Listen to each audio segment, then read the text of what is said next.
Oh, sorry. Good evening, everyone. Welcome to the Tempe City Council regular council meeting. Item number 1 is call to order. Council meetings can be watched in real time via Cox Cable Channel 11 and at tempe.gov/tempe11. Members of the public may also attend the meeting virtually through Microsoft Teams. Before we begin, I want to note some changes to the order of tonight's agenda. We've received a request from staff to make a statement regarding item 8A1, the appeal of the Development Review Commission's decision to approve a use permit to allow a massage establishment for Massage Aces located at 1761 East Warner Road. To accommodate this request, I'll be introducing item 8A1 earlier in the meeting. Additionally, we've received a large number of speaker requests for item 8C3, the second and final public hearing on the Drink Spiking Education and Prevention Ordinance, which is listed later on in the agenda. To accommodate those speakers, I will be introducing item 8C3 immediately after item 8A1. Public appearances will still occur first, followed immediately by consideration of item 8A1 and then item 8C3. If you submitted a speaker card to speak on a matter not listed on tonight's agenda, you will be recognized during public appearances in the order in which your card was received. Please note that if you choose to speak on an agenda item during public appearances, that this will be your only opportunity to speak on that topic. You may not speak again when that item is heard later in the meeting.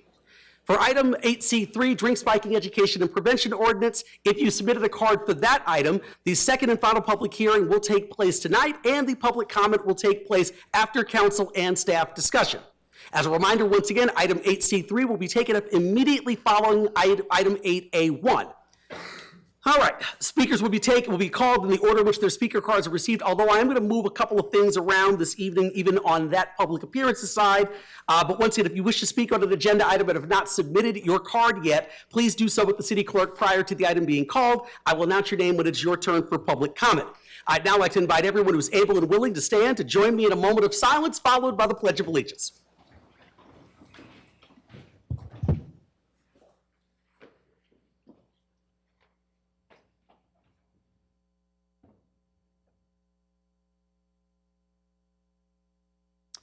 Thank you.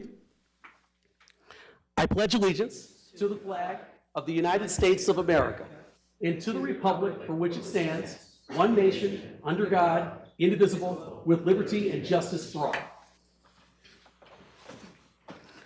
Tonight's agenda has a number of items that the City Council must consider in order to conduct city business. Guidelines for conduct of City Council meetings are on the table near the entrance for those in attendance at tonight's meeting.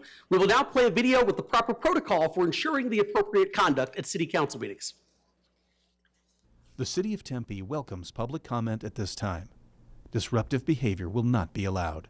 Continued disruptive behavior will lead to removal from the council chambers. We need to be able to hear everyone in the room. Behavior that disrupts, disturbs, or otherwise impedes the orderly conduct of any city council meeting is not helpful and is not permitted. This includes behavior both inside and outside of the council chambers.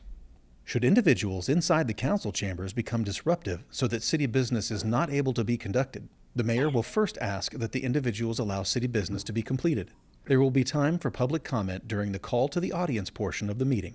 If no cooperation, the mayor will issue a verbal warning and let them know that the continued disruptive behavior will lead to removal from the council chambers. If there is still no cooperation, the mayor will issue a second verbal warning and let them know that the continued disruptive behavior will lead to removal from the council chambers. If there is no cooperation after asking and 2 verbal warnings, then the mayor will ask security officers to remove only those individuals who are causing the disruption. Security personnel should not engage in any way, but only escort them from the council chambers. If individuals refuse to leave, security personnel shall warn them that they are trespassing and that the next step will be arrest by a Tempe police officer. Tempe officers may have to arrest if individuals refuse to leave. Charges for trespass and disorderly conduct may apply, as well as other charges. Should anyone be asked to be removed, the mayor will recess the meeting. Thank you. We're now going to play a video conveying the City of Tempe's Native Land Acknowledgement Statement.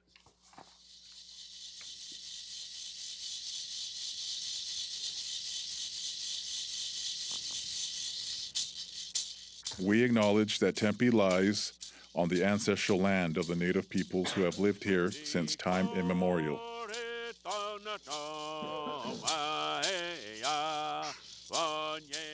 The ancestral land of the O'odham and Pipash stretches far beyond the boundaries of our city. The landscape is sacred to them, embodying cultural values that are integral to their identity and way of life.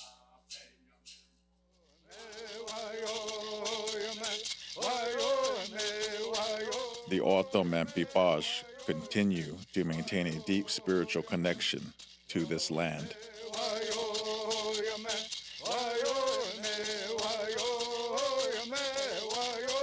We embrace the responsibility of caring for these places and vow to uphold this commitment in all our actions.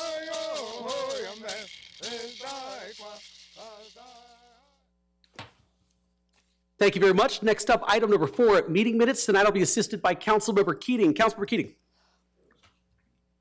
Thank you, Mayor. I move we approve items 4A1 through 4A5. It's been moved by Councilmember Keating and seconded by Councilmember Hodge. Please vote. And this time I'm on the screen. Okay. Gotcha. And that vote passes 7-0. Next up, item 4B, acceptance of board, commission, and committee meeting minutes. Councilmember Keating. Thank you, Mayor. I move we accept board, commission, and committee meeting minutes, items 4B1 through 4B9. It's been moved by Councilmember Keating. Do I have a second? Seconded by Councilmember Adams. Please vote. And that item also passes 7-0. Next up, I've got a couple of announcements here. Let's see here.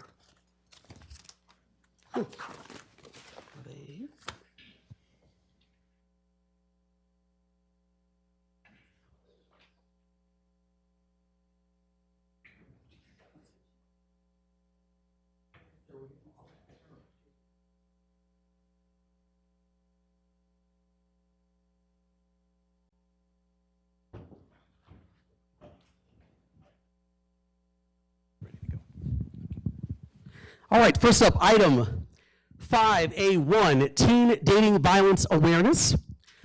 So if we have members of our Community Health and Human Services team, Family Justice Commission members, and school resource officers who are here this evening, who could join me?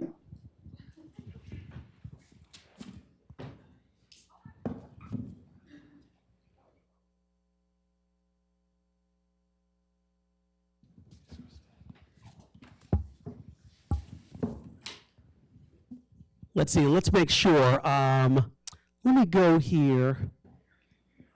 Mr. Birch, who would you like to have all of these? I've got 3 of them. Family Justice. Family Justice Commission, okay. No, you're okay. All right, who's gonna hold here? Thank you. One more? Yes, here we go. Perfect.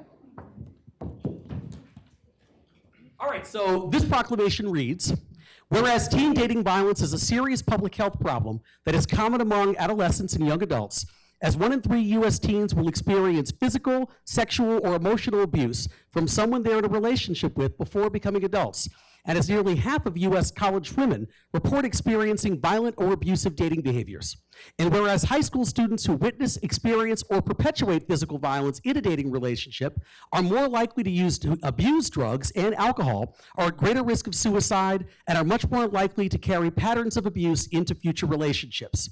And whereas educating young people about red flags and root causes of violence, building skills for healthy relationships, and changing attitudes that support violence can help to prevent teen dating violence, particularly as nearly half of teens who experience dating violence report that these incidents of abuse took place at school.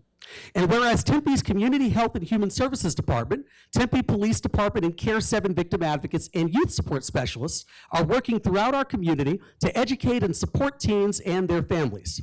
And whereas our Family Advocacy Center provides a welcoming and confidential space to connect families with resources, assist through the continuum of care, and start the healing process, while our school-based programs provide social and emotional support for students. And whereas the City of Tempe embraces the 2026 Teen Dating Violence Awareness Month theme of Real Love Respects to empower youth to recognize harmful patterns early and expect more from love, and is committed to providing supportive services to young people in need while raising public awareness of the quiet epidemic of teen dating violence. Now, therefore, I, Corey Woods, Mayor of the City of Tempe, Arizona, do hereby declare February 2026 as Teen Dating Violence Awareness Month in Tempe, Arizona.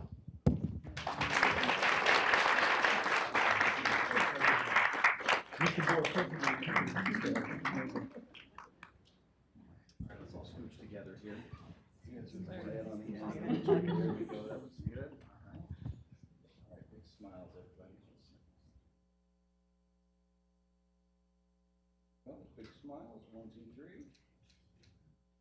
like that. Don't blink. Gotcha.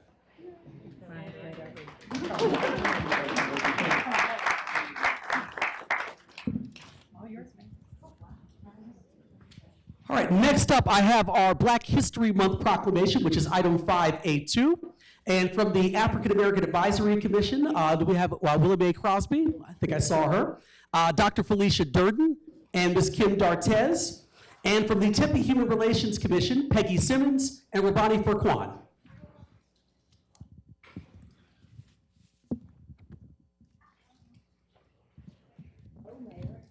Hello, that is yours.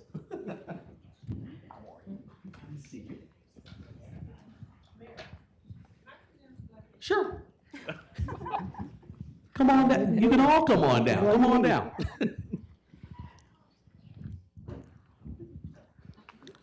All right, so this proclamation reads, whereas Black History Month is a month-long celebration honoring the too often neglected accomplishments and contributions of Black Americans throughout this nation's history. And whereas each year, February is dedicated to the recognition and celebration of Black history, initially as a week chosen by historian Carter G. Woodson, known today as the father of Black history, and formally recognized by President Gerald Ford in 1976 as a month-long commemoration of the profound cultural, scientific, and artistic contributions of Black Americans. And whereas despite the formal designation of this celebration, it is imperative to remember that the struggle and injustice faced by Black Americans persists, to which we must remain vigilant in acknowledging and addressing the past, illuminating policies and programs in need of reform and change. And whereas organizations such as the All God's Children's Collectors Club, the African American Advisory Committee, and the Tempe Black Employee Alliance, among many others, have bravely and passionately educated the Tempe community on Black history and excellence, elevating the rich cultural tapestry of Tempe since 1995, and thereby allowing for the ability to hold space for each other at difficult times. And whereas in the oft-cited words of Reverend Theodore Parker, echoed by Reverend Dr. Martin Luther King Jr. and President Barack Obama, the arc of the moral universe is long, but it bends towards justice. And whereas this month and every month, the city of Tempe shall honor the history of Black Americans, recognize their boundless contributions, and continue to celebrate multiculturalism and diversity in an ongoing mission to make our city a more equitable and just community for all. Now, therefore, I, Corey Woods, Mayor of the City of Tempe, Arizona, do hereby declare February 2026 as Black History Month in Tempe, Arizona.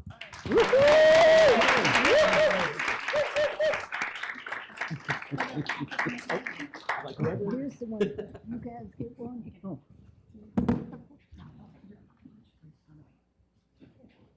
All right, here we go, everybody. Big smiles. That looks great. Ready? 1, 2, 3. One more like that. Don't blink. All right.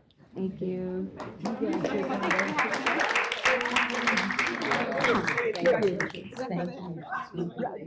Thank you. I love you too. Good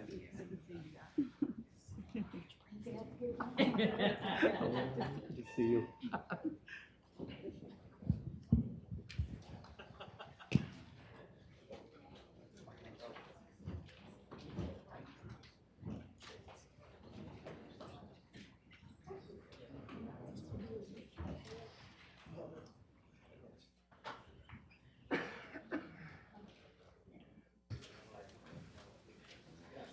All right, next up, item 5B, City Manager's reports and announcements. Madam City Manager. No announcements this evening. Thank you. Thank you so much.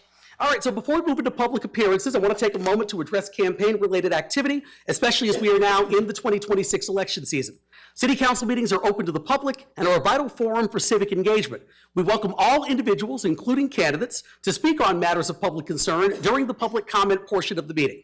However, because this is an official city council meeting that is both televised and live streamed using city resources, we ask all candidates, including any current council members, to refrain from electioneering or campaign-related activity while participating in this meeting.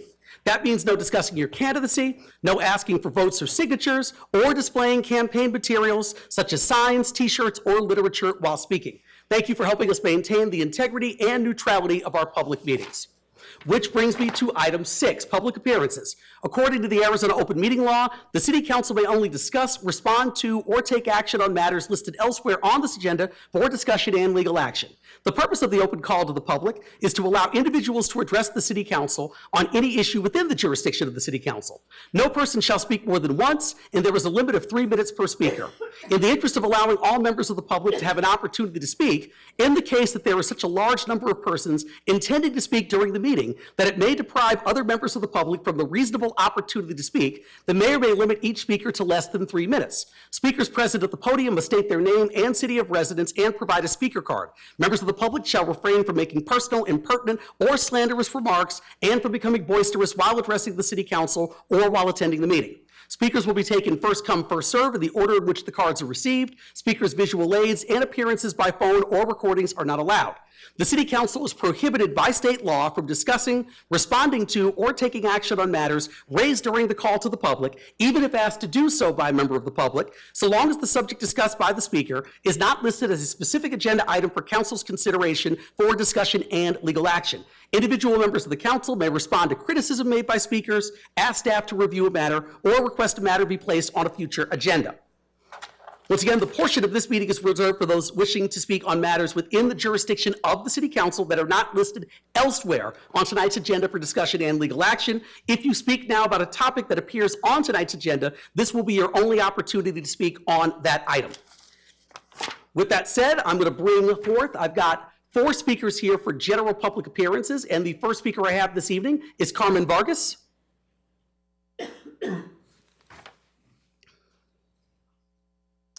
Please come forward, state your name and city of residence. You have 3 minutes. Hello, everyone. My name is Carmen Vargas. I live in Tempe, Arizona. And first of all, I want to say good evening and thank you for allowing me to speak in front of you tonight. Professionally, I serve as a vice president for JP Morgan Chase.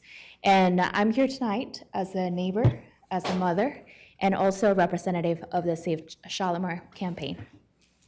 My husband, our child, and I live in the Shalimar neighborhood. And like many of our neighbors, some of our favorite moments are simple ones, just like walking our dog. And through the quiet streets of our neighborhood and enjoying the safety and peace that that area provides for us. I am here because I would like to protect the Shalimar Golf Course. There is a sale agreement that we are aware of, and that will replace the historic site with high-density housing. While I understand the complexities of the growth, this specific plan raises critical concern for our residents, such as overcrowding, increased traffic, and noise pollution. More importantly, it threatens to eliminate one of the largest green spaces that we have in Tempe. A green oasis, as defined as our community's quality life for decades. The Shalimar Association and over 1,000 petition supporters are standing together in firm opposition to this rezoning. It's not just about a golf course, it's about preserving history. It's about this iconic and beloved gem that we have here in Tempe. Our community shows people value the space for recreation, wildlife habitat, and this neighborhood asset sustain our property values as well. We support working collaboratively with the property owners, the City of Tempe, and all interested parties towards a favorable outcome for all stakeholders. We believe there is a solution that respects the rights of the owners while preserving the character of our city.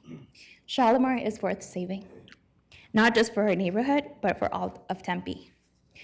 We ask that you stand with us in protecting this green space and denying the rezoning request.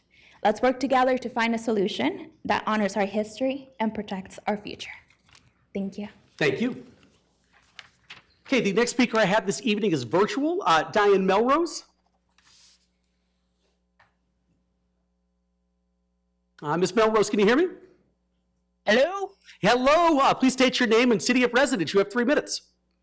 Okay, my name is Diane Melrose, and I live in Tempe. I'm in this year's Tempe Leadership Class, Class XLI. For those not well-versed in the Roman numerals, that's 41. The project our class voted on is called Storm to Shade, and the aim is to replace shade canopy in 2 central Tempe parks that lost trees during the October 2025 microburst. Several areas throughout the city were hit hard, but we chose to focus on JC and Mitchell Parks. These neighborhoods were devastated after the storm. You don't realize how much you appreciate the shade and natureness of a tree until it's gone. Working directly with the city's urban forestry department, JC will receive 15 trees and Mitchell will receive 18. Trees in parks aren't just trunks with green stuff. Neighbors have their favorite trees. They have memories of older trees. They felt sadness and mourning when those trees fell during the storm. Our class wants to help build canopy, but we also want to help build community. And that is why I would like to invite mayor, council, staff, and everyone else to our fundraiser art show next Friday, February 13th at Rocket Space Gallery in Donnell Plaza. I know how everyone loves Donnell Plaza. We're using a pay-as-you-wish model with a suggested donation of $20. We will have over 115 pieces of artwork from nearly 70 local artists. We will have a cash bar for those over 21. Don't worry, we've obtained the necessary permits. We will have raffles, including a piece from famed muralista Keelan Maney, as well as silent auction, including a lovely long canvas from everybody's favorite director of transportation and sustainability, Mr. Eric Iverson. Our fundraiser art show was made possible via a collaboration with Tempe Art and Music Coalition, also known as TAMSI. This volunteer-run nonprofit is dedicated to keeping the arts and live music scenes alive and thriving at Donnell Plaza and other locations in Tempe. Class 41 hopes to see many of your faces at the Art Takes Root show to celebrate community resiliency, green space, and the unique art scene that exists in our city. We will have 6 days with gallery hours and community events, all free and open to the public. You can visit our website at stormtoshade.com for more info or check us out on socials as Class XLI. Our closing event will be a potluck on Sunday, February 22nd from 10 a.m. to noon, and TAMSI is sponsoring live jazz music from local fusion clarinetist Joe Jacinto. He is truly amazing, so you should definitely come and enjoy good food, good community, local art, and local music. Thank you. Thank you. All right, the next speaker I have this evening is Mario Martinez. Please come forward, state your name and city of residence. You have 3 minutes.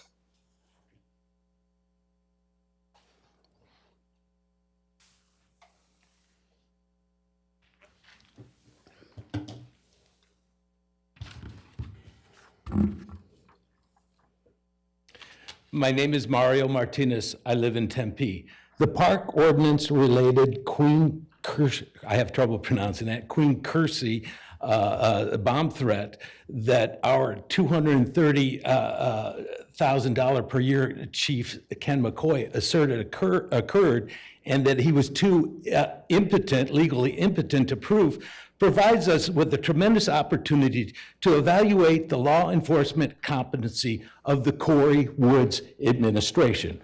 Corey, this is a direct question to you, and official negative inference will be assumed by your expected lack of response. Corey, isn't it true that your failure to provide effective law enforcement oversight of this alleged bomb threat is just another example of your mayoral cowardness? Isn't that true? Not on the agenda, but keep going. Okay, then I'll assume it is true. Okay, No, Corey, Corey, I am speaking. I have the floor. You will not assume I will anything. It's not assume true. that that's true. You will not assume Yeah, that. I am assuming it's true. Keep going. All right, quit cutting into my time. Quit saying things that are ridiculous. Corey, quiet. You quiet. Corey, during your administration, 6 people were arrested for making bomb threats. At least one of these was convicted. 5 out of these people said they placed a bomb somewhere, which is exactly what a bomb threat is. The Tucson lady who went by the Instagram name Katie Marie never stated that someone put a bomb somewhere. Corey, can you name any other incident in Tempe under your administration or otherwise, in which someone was arrested for a bomb threat when they did not actually state someone placed a bomb somewhere? Can you name any case? Not on the agenda. Okay, no, you can't. Thank you. Corey, there are numerous former Tempe employees, other than Connor Culver, who is clearly blowing the whistle on the verified corruption of you and your $370,000 per year city manager. How many other former Tempe employees did your subordinates subpoena their social media records regarding a bomb threat that they had nothing to do with? How many other? No idea, not on the agenda. Okay, there are none others. And I got a real problem with you guys sending 10 people or a SWAT team down to Tucson. 3 people in Tempe in November got killed by gunfire. And you're sending a 10-member SWAT team down to get this unarmed lady who you couldn't even prove that she did a bomb threat? Where are your priorities? You talk about fiscal responsibility. Look at how much your city managers are getting caught. That's fiscal responsibility? Time's up. Well, you took some of my time. You want 15 more seconds? Take it. Yeah, okay. I'm sick and tired of you playing this game with us, telling how great you are about protecting us and not protecting us, and using our money to put people in that jail across the street that were exercising their rights to post something on social media. You gotta show, you and your police chief over there gotta show up, okay? Time's up. Next speaker is Suzanne Casey. Please come forward and state your name and city of residence. You have 3 minutes.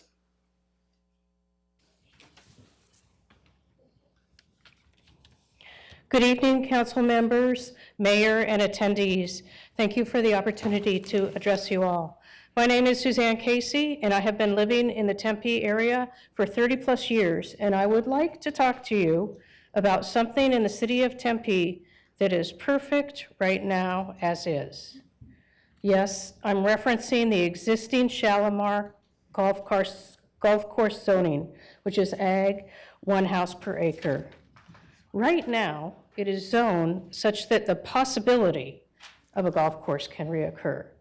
It is zoned such that the green space can be maintained moving forward, which means a water recharge basin and trees for Tempe, which are crucial to combat city heat islands. It means the possibility of keeping a community gathering space. Perfect right now as is. It is zoned such that the homes in character and consistent with the existing long-standing neighborhood are possible. Current zoning means that high-density, out-of-character development projects are not allowed. The acreage does not directly border the Price Freeway or Southern Avenue. It sits within a vibrant neighborhood.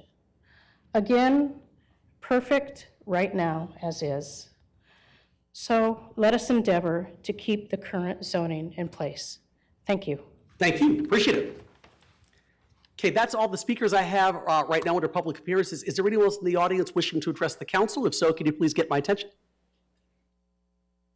All right, seeing none, we're gonna move forward to, as we talked about earlier, item number 8A1, on the non-consent agenda this evening. I should also mention too, all items listed on the non-consent agenda will be considered separately.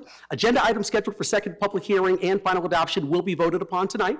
Council members who may have a conflict of interest may abstain from voting on a matter, and the city clerk will provide the council members with a disclosure form at this time. Item 8A1, we're now going to be considering 8A1 under the miscellaneous items, bids, contracts, resolution section on the non-consent agenda. And this reads, it's a quasi-judicial item. Hold a public hearing for an appeal of the Development Review Commission's decision to approve a use permit to allow a massage establishment for Massage Aces located at 1761 East Warner Road. The appellant is Matt Smith. The original applicant is Yinyu Shi, LLC. Mr. LeBake, our Deputy Community Development Director for Planning. Good evening, sir. Good evening, Mayor, members of City Council. The City of Tempe Community Development Department would like to make a formal recommendation to you all of continuance on the appeal request for Massage Aces. This item was originally approved by consent agenda by the DRC, the Development Review Commission. That means that the action was taken without presentation, without any public input provided at the time of the hearing. This time frame, for this first time, we had an appeal case for the massage establishment use permit in quite some time. So we thought it'd be a good idea if we took the opportunity to take a deeper dive into massage licenses within the South Tempe area, conduct a research and evaluation of other sites with massage licenses address some of the appellant's arguments with commercial center compatibility, and identify any issues, complaints that could be reported back with the assistance of our police department and planning staff. City staff would prepare this additional research and evaluation for the other massage establishments within the South Tempe area, which would take approximately 4 weeks to put together. Included in that report, as part of the continued hearing appeal request, we'd look for a city council regular meeting scheduled for Thursday, March 26th to present this information. Therefore, we request city council to continue this matter to a date certain of March 26th in order for the city staff to prepare additional research and evaluation. Both the original applicant and the appellant on this matter are aware of the continuance request, and they are in full support at this time. Thank you, Ryan. Appreciate it. So really quick thing here, too, just want to make sure we go through the formal process here. The appellant has an opportunity to speak here. That's Matt Smith. Would he like to speak on the request of the continuance? Yes, sir. Thank you, Mr. Mayor. Thank you, council. I do support the continuance of this. I think it's the right thing to do, and I think it will be good for the city, good for the neighbors, and good for businesses as well. Great. Thank you so much. Appreciate it. All right, I'm going to look to Ben Zheng, who's representing the original applicant, Yin Shi, to see if they would like to speak on the request for continuance of this item. Hello, council. Hello, everyone. I'm Ben. I'm representative by Yin, and this is my friend, Jocelyn. She can be help me to the interpreter. Okay. So, as no more thing, my point is like I have a representative statement on me, and she can help me to read it. So really quickly, too, I don't mean to interrupt, too, just to make sure, kind of just asking about the continuance. We're not kind of getting into the merits of the case this evening, but just about kind of what your take is on the continuance motion itself. Yes. Okay. Sorry about that. Just wanted to make sure I said that. 可是他刚刚是说他会 continue， 那就是没有要拒绝，不是吗？什么？他说他们刚刚的 statement 是说他们会 continue。你就把这个声明跟他说，简单说一下。 Okay, 好。So I'm gonna read the introduction of the representative statement, if that's okay. Let's see. Oh, I'll ask Mr. Anderson. Make sure we're all okay. Mayor, I'm not clear. Is it just to the continuance request, or because we're not going to discuss the actual appeal until we decide on whether the case will be continued? Okay, so if I have a few minutes, if you can allow me a few just minutes to the continuance, whether you talk about oppose or Okay. support a continuance to March 26th. That's what the mayor is requesting right now, is just to discuss that. If the council votes to continue it, you will get an opportunity to make a full statement at the March 26th date. 对啊，所以他是说 Yeah, so, I should also note, just as a basic note, and Vice Mayor was just saying to me too, it's just about whether or not we're going to then reconsider this item actually on March 26th of 2026 instead of this evening. So yeah, that's all we're kind of discussing this evening, is whether or not you are okay with the notion of us taking this up on March 26th.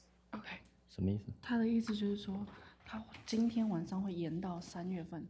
哦，他今天又不做决定。不用了，对，不用了。 OK。然后就是问你说，他会继续3月份才会继续，这样 OK 吗？所以就是我们不用解释任何东西。Can I ask Yin? She's here. Sure, absolutely. Thank you.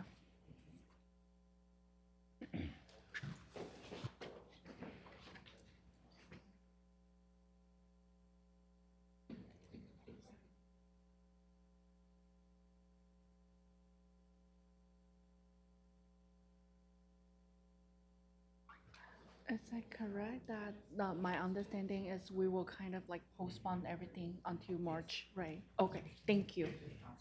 Appreciate.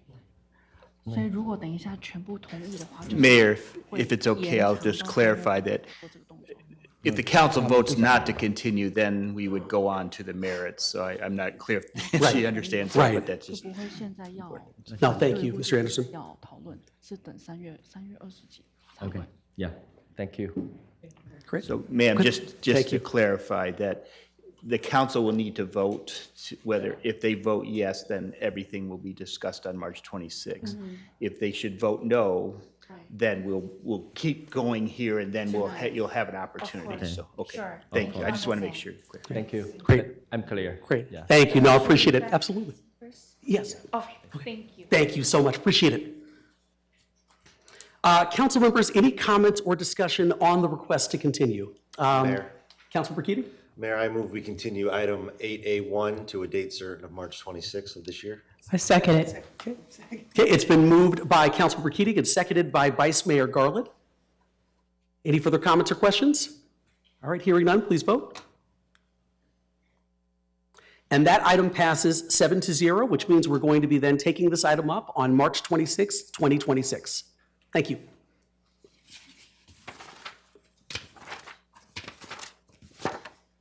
All right, we're now going to get to item 8C3 under ordinances and items for second hearing and final adoption, this section on the non-consent agenda. So 8C3 is to hold the second and final public hearing to adopt an ordinance addressing public health, safety, and welfare by amending the Tempe City Code, Chapter 16, Sections 26.70 and 26.71 by adding new requirements related to drink spiking prevention. First, I'm going to turn here to Councilor Keating to see if there's any presentation by you. There is, Mayor. Okay. There is. Let me just bring it up here. I will go grab the clicker if I can, Jason. I'm not going to do it at the podium, Mayor.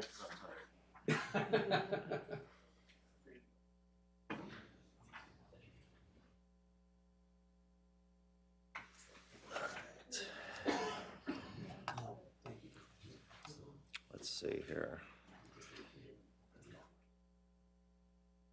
I somehow managed to close my presentation. Give me 1 second. There we go. All right. Yeah.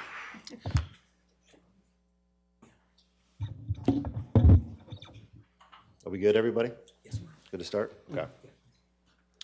All right, Mayor, colleagues, so we did have that additional stakeholder meeting that we mentioned, and it went very well. There has been several changes made to the ordinance to accommodate some concerns brought up by my colleagues that I would like to go over with you. First, I'll just do a general run through anybody that maybe didn't tune in to the exciting must-watch TV of our first read. So we'll go through the basic ordinance and then kind of talk about the changes made, and we'll go from there. Yeah, it's got to do it on my screen too. All right, so the ordinance goals, of course, are to increase patronage and public awareness around drink spiking, strengthen Tempe's nightlife's safety reputation and perception and reality, to encourage people who haven't been to Tempe in a while or used to come here and don't anymore, to give us a kind of a second look, and to deter would-be predators by signaling strong enforcement and accountability in the city of Tempe. The policy outline, drink spiking testing kits are available to patrons, a minimum of 10 kits to start the inventory. This is the only operating requirement of sorry, I'm doing it on 2 screens here. This is the only operating requirement of the committee's proposed policy. Businesses can be fully compliant for at least the first year, if not more, at no cost through partner-funded kits and covers. Bars may sell the devices. Devices run anywhere from $1.50 to $5 per unit at a 50% markup. So for example, if I am selling a $1.50 kit, a 50% markup on that would be to sell that kit for $2.25, with the idea that each kit replaces itself and half of another kit to make sure that the affected establishments are never short of inventory. We do have an incentive in this, a tax incentive. So the testing kits is a requirement of the proposal. However, if you go above and beyond and you're offering drink covers to your patrons as well, those can be stickers, those can be reusable covers, they can be plastic lids, then we would like to offer those establishments that are going above and beyond the spirit of the ordinance a 25% discount on their liquor license, annual liquor license renewal with the city of Tempe. There's been some changes to the ordinance based on the feedback I heard at last meeting, not only from stakeholders, but my esteemed colleagues. So we'll go over those now. Removes language permitting patrons to bring and use their own personal drinkware. The initial thought behind this was this makes the cover aspect of the incentive part of the policy easier to obtain. However, after hearing feedback from bar owners and stakeholders, we just kind of decided this is more challenges than it's worth in order to move the ordinance forward. So after our meeting, we did end up removing that provision from the current draft. The original liability language has been replaced with the following. The goal of this language was to deter predatory type lawsuits, to say, hey, look, this is not in the realm of liability for anyone participating in this ordinance. You can see the language up there on the screen. This language was crafted with the help of and reviewed by both the Arizona Restaurant Association and the Arizona Licensed Beverage Association. And I'm very pleased that they will both be speaking on this ordinance tonight. We've added some things to the ordinance as well that we would like to cover. The effective date has been moved to August 1st. This extended timeline will allow stakeholders and staff prepare for implementation, allow for the education program that you'll be hearing about a little bit later on today to be more fully built out and implemented as we kick off to get this ordinance in place right as the students are coming back from their summer vacation. Right, we already talked about the, we added a preamble that includes that the city is formally developing an education campaign to kick off this ordinance. It enables PD to grant exemptions to venues that are not typically aligned with nightlife environments. I'm thinking of places like Marabella, Friendship Village, things like that, that may have alcohol available within the timeline subject to this ordinance. That clearly is not, somewhere that we are trying to target. So that'll be at the discretion of the police department. It also clarifies that the kit requirement for the police department is for investigations only and is not for public distribution. Tempe police are not expected to stock and sell these to anyone. They're expected to use them to investigate possible crimes. It specifies the chief of police the authority to add additional requirements, but to the optional program only, not to add any sort of additional mandate on participating businesses. Am I on the right screen here? Sorry, I'm just confusing trying to do it. Permits for Series 6 and 12 licenses to serve alcohol past midnight for special occasions, maximum 3 days a month. This was asked for during our stakeholder input. Basically, it's like, look, New Year's Eve, we're going to do a champagne toast at midnight. We don't think that this should fall. Normally, we're not open that late, but we're doing a special event. So, I think that makes a lot of sense. I don't think that sacrifices anything with regards to public safety. So we wanted to include that as well. It clarifies terms that harmonize language across the mandate subsection and optional safe bar program subsections. Lab certified tests was with a reference to Councilmember Amberg's concerns about the validity of the tests and where are we getting them. Lab certified essentially is impossible to buy a commercially available kit that's not lab certified. If you go to CVS, you go to Walgreens, they're lab certified. If you go online, they're lab certified. Any organization that provides them will be lab certified.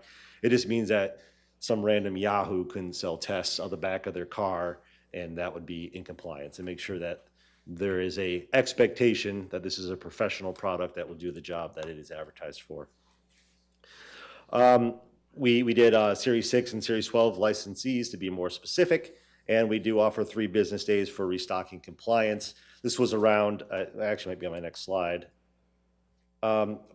It's not. So this was around the concerns of, hey, what happens if, I believe Councilmember Amberg brought it up, what happens if I come in and I get test after test after test after test and the bar runs out of these tests?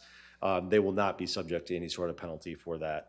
And they'll hopefully make a little bit of money if that's the case, though I would discourage that type of behavior.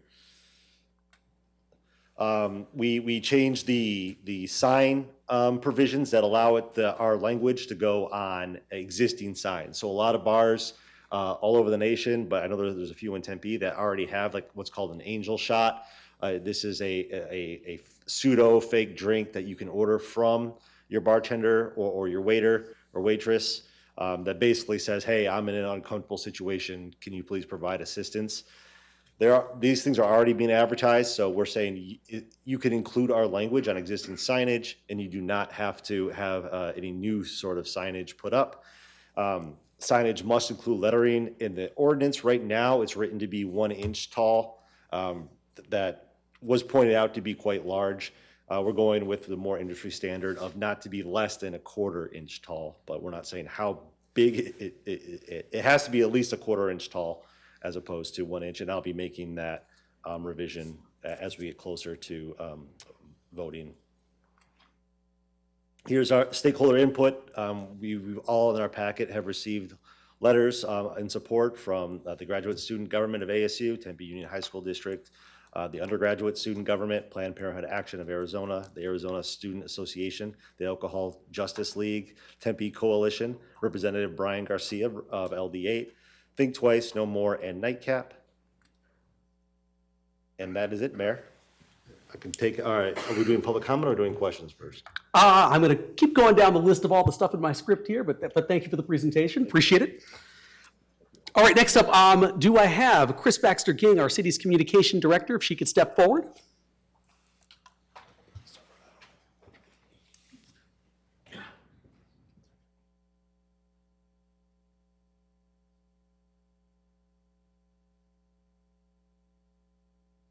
Good evening, Mayor and Council. I'm here tonight with Pat Shanahan and Susie Steckner, PIOs. If you want to come forward, please do.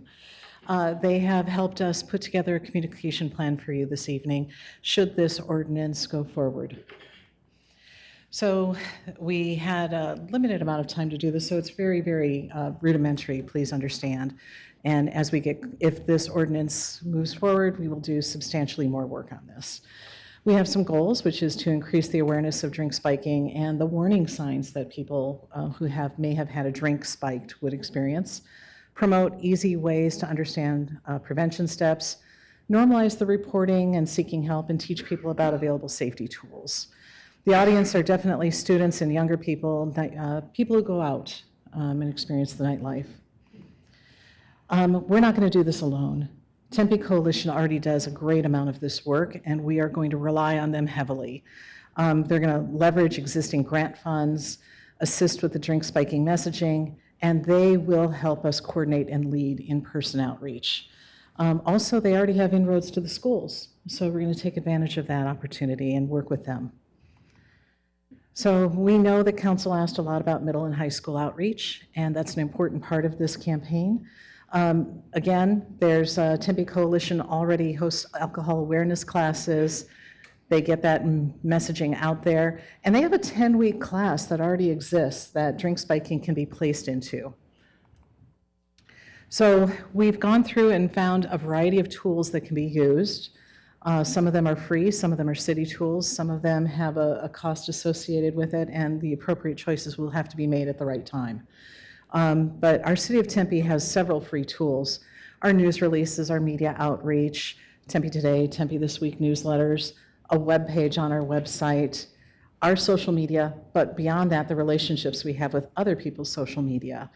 And then just the fact that we have community centers that we can leave information on, like we do so often. We also have great relationships with Harkins. We can use theater screens, which obviously a lot of young people are going to the movies. And those downtown Tempe kiosks on the corners are another great place to reach people where they already are. And then, of course, events. Young people are at a lot of events, including things like Tempe Jam. ASU student outreach. It's no secret that we have a lot of ASU students in our community. There's a great off-campus student housing newsletter that reaches about 10,000 people. We get to put things in there for free, and this could be something that is included in that. Media coverage with our state press and ASU News. And then, of course, Tempe Coalition already goes to the Greek houses and does presentations, again, relying on them for that. And then we'd like to work with ASU to get something in freshman orientation. Some of the low-cost things we can do, ASU has a variety of paid tactics that we could look into depending on how much budget is available. Again, Tempe Coalition has money set aside already to do alcohol prevention messaging, and we would work with them to figure out what they think would be the right things to do. But things as simple as tabling events, posting to ASU social media, And then they have these great opportunities to get on radio broadcasts during ASU football games and other things like that. But budget would be determined by them with our assistance, and we would look to see what tools would be the best uses. Also, Rio Salado College. While it's mostly an online college, they do have students on campus as well, and we would look to partner with them using their tools. Finally, we were asked to create a sample sign. We didn't want to just put the scary language of drink spiking is illegal. We wanted to actually give some direction on how people could get help. If you're already feeling, if you're in the bathroom, you may already be feeling ill from a spiked drink. This is the right time, the right place to reach somebody with that information. So the QR code is there. If it doesn't feel right, ask for help. And here's how to do it. So the creative work. We have a great team of creative people, but we are not 18. We're not typically the ones who are going out to the clubs. But that being said, a lot of people here tonight and at previous meetings are of that age, and we would like to rely on them to help us come up with a great creative that can assist us in reaching that target audience. We'll work with them to make sure that whatever tactics are chosen are going to be the best value, and obviously the creative would be ready before a program launches. But again, all of this is if this ordinance moves forward. And with that, here's how, do you have any questions? And here are the people who are available to answer. Also, we have people from Tempe Coalition and Tim Birch here. Thank you, Chris. Appreciate it. Councilor Keating? Thank you, Mayor. Thank you very much for you and your team for putting this together for us. And I'm really happy with what you've brought back. I know it's a work in progress, and we're going to continue to develop it and make it more robust. I want to note that Tim from ASU was unable to make the meeting tonight due to a conflict, but we had spoken about this, about ASU's involvement in moving more formal Tempe and ASU partnership forward in with regards to educating the students. And I do want to point out, we had talked about this, just so for my colleagues' benefit, the QR code taking us to a site on the Tempe page that not only lists, signs and symptoms and prevalence of drink spiking, information about what to do as far as if you need help, and then access to victim services as well, if you've been a victim of this. So we want to have like a resource center that is easily accessible to anyone that is able to scan that QR code. Maybe put a URL on there too for those of us that don't like QR codes. Well, I do, but some people don't. QR codes are fine in my book. No, but we'll have a very robust website with lots of different ways to get to that information, both on the signage and all the other things that we would produce as part of the campaign. Again, if this ordinance moves forward. I appreciate that, and I look forward to working with you and your team to, on the education aspect and getting our best foot forward on it, because I do think it is important that when the students come back and everyone, and come August 1st, we want to make sure that we are firing on all cylinders. So I think you've done a great job. Thank you. We'll be ready. Thank you. Thank you. Councilmember Hodge, then Councilmember Amberg. Thank you. Chris? This is what happens when you're not used to presenting. You asked if there were any questions, and you were like, "Oh, I'm good." That was a mic drop, Chris. I love it. Good night, everyone. And I had to call you back, Chris. Apologies, Councilmember Hodge. Welcome back, Chris. It's not a question, it's like a suggestion. If this passes or when it passes, I would like for us to work with the school districts with their appeals to actually kind of, I know that the Tempe Coalition is working with it, but also to bring it in to our schools, to our middle schools, to make sure it's kind of connected when they go into high schools, and in our high schools to have some information around it on our website. So I would love if you can work with them to get that added into.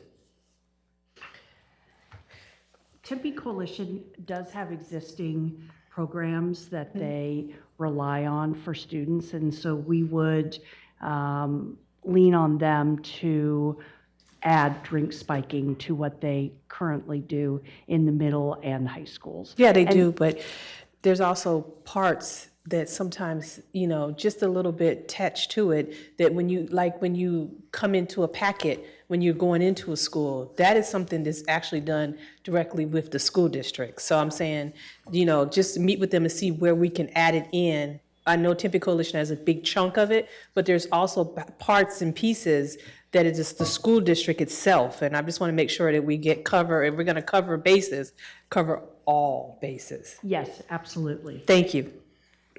Thank you, Councilor Berber. Yes, thank you, Mr. Mayor. I don't know that this is necessarily a question for you, Chris. It may be a question for Governing Board Member Hodge.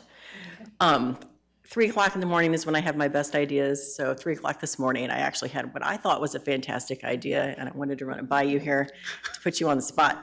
So, because I've got 4 kids that graduated from high school in Arizona, you have to take a half a year health class in order to graduate. Is there any way we could add drink spiking into that health class course? And that way, every student that's graduating from high school and a Tempe Union High School District is actually going through a drink spiking program. Well, you know what? I have my colleague in the back, Amanda Steele, who's the vice president, and I think we can definitely take that to our curriculum department and have that conversation. So I don't think that's, you have 2 governing board members saying, yes, we can bring that to our school districts. We have a third over here. Where? Andres. Oh. The back on the left. Okay, we have 3 then. Yes.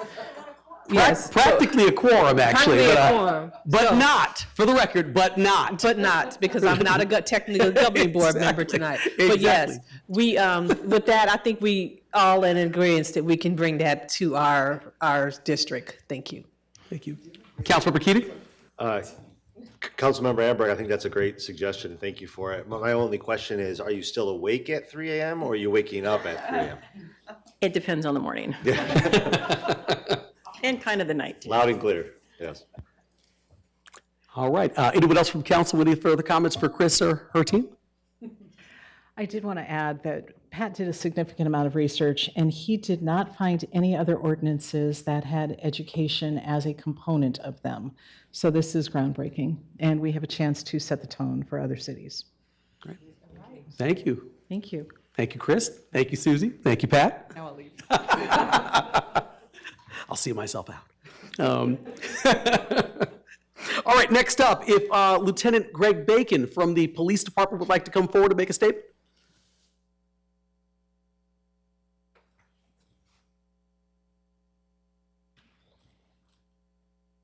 Good evening, Mayor Woods. Good evening, Council.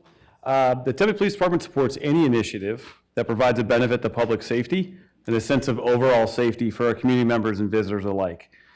As it pertains to a drink spiking ordinance, the program may provide for immediate onset evidence and fact gathering that could allow for early victim reporting and police intervention. Drink spiking cases are often precursor offenses to more harmful persons crimes such as sexual assault or property crimes such as theft. Again, the Tempe Police Department remains committed to public safety and reiterates support of any initiative that provides a sense of safety for the community which we proudly serve. Okay, thank you.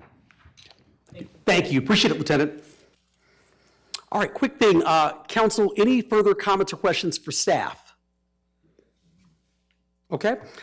Let me go ahead now and take the public testimony, or Councilmember Chin, did you have something before we start with the public testimony? No, I'll go out. Okay, sounds good. Excellent. Thank you very much. There are a lot of speakers, though. You sure? All right, just wanted to double check. All right, so I'm going to once again take these cards in the order in which they were received. The first speaker I have this evening is Danya Sherman. Please come forward, state your name and city of residence. You have 3 minutes. Good afternoon, evening, and thank you for the honor to be able to speak today. My name is Danya Sherman, and I am the president of NOPE as well as the executive director of No More. And I wanted to speak today to reiterate our commitment at NOPE of donating close to $50,000 of drug test kits to be able to support and jumpstart the community to have resources of drug test kits at no cost to the community itself. We have had productive conversations within the community and would be happy to do this grant either through the City Council and or through the Chamber of Commerce to be able to support in those connections and relationships within the community. Separately, I have worked for almost 10 years in education in combating drink spiking and drug facilitated crime. I am heartened and incredibly excited by the work that was just presented from our colleagues and your colleagues, and would love to also pledge our support in being able to support on the educational resources and materials, data around how to best support nightlife safety for all, not just through the drink drug test, through education and advocacy alike.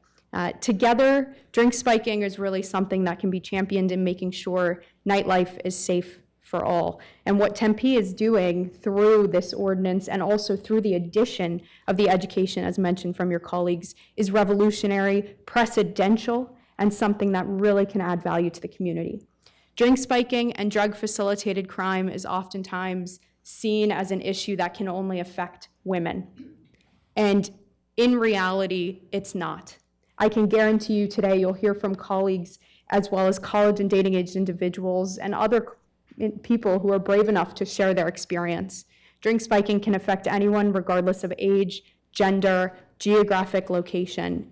And my focus and passion around what I've committed my career thus far for, again, close to a decade, is being able to make sure that resources and education is available for when people need it, with the idea that if they are available, as Lieutenant Bacon mentioned, that there can be an element of prevention and advocacy to make sure that resources are in place so that people can say nope as well as no more.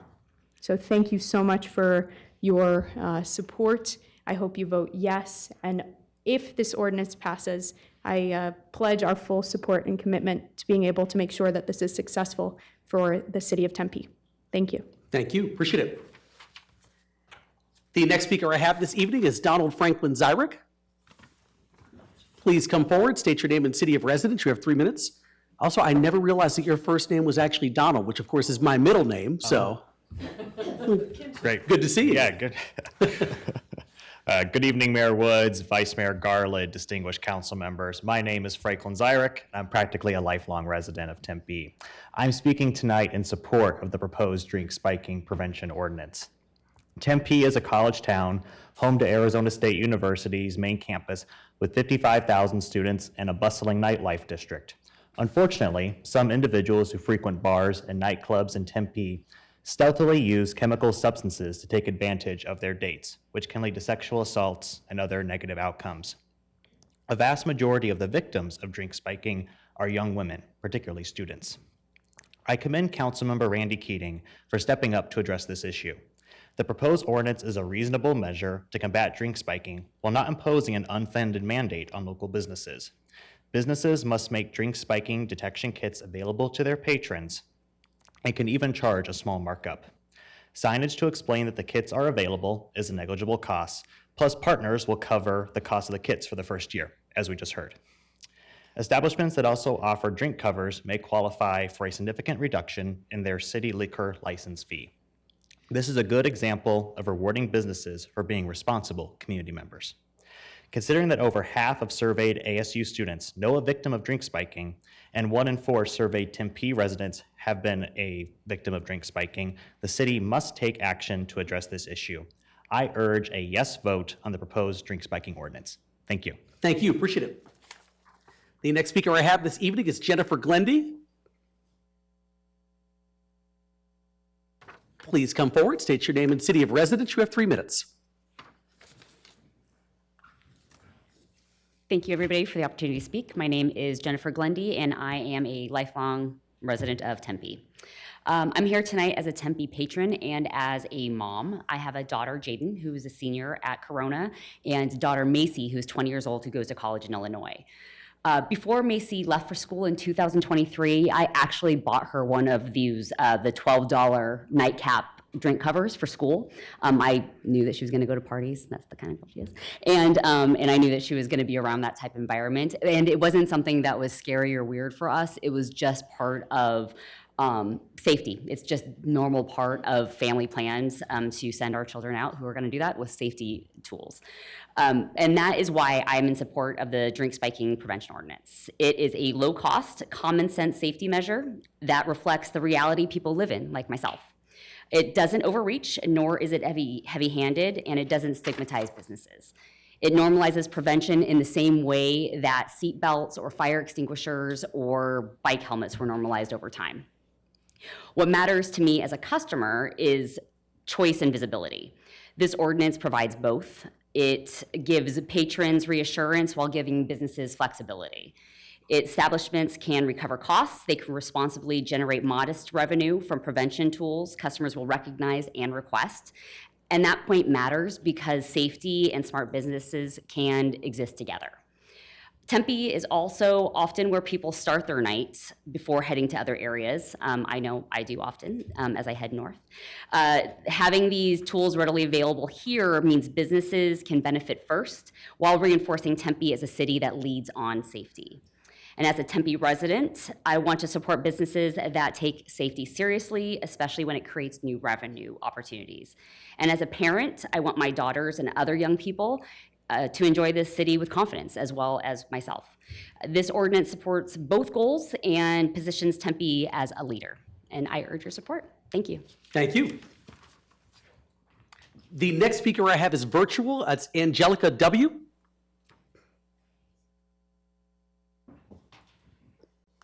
Angelica, can you hear me?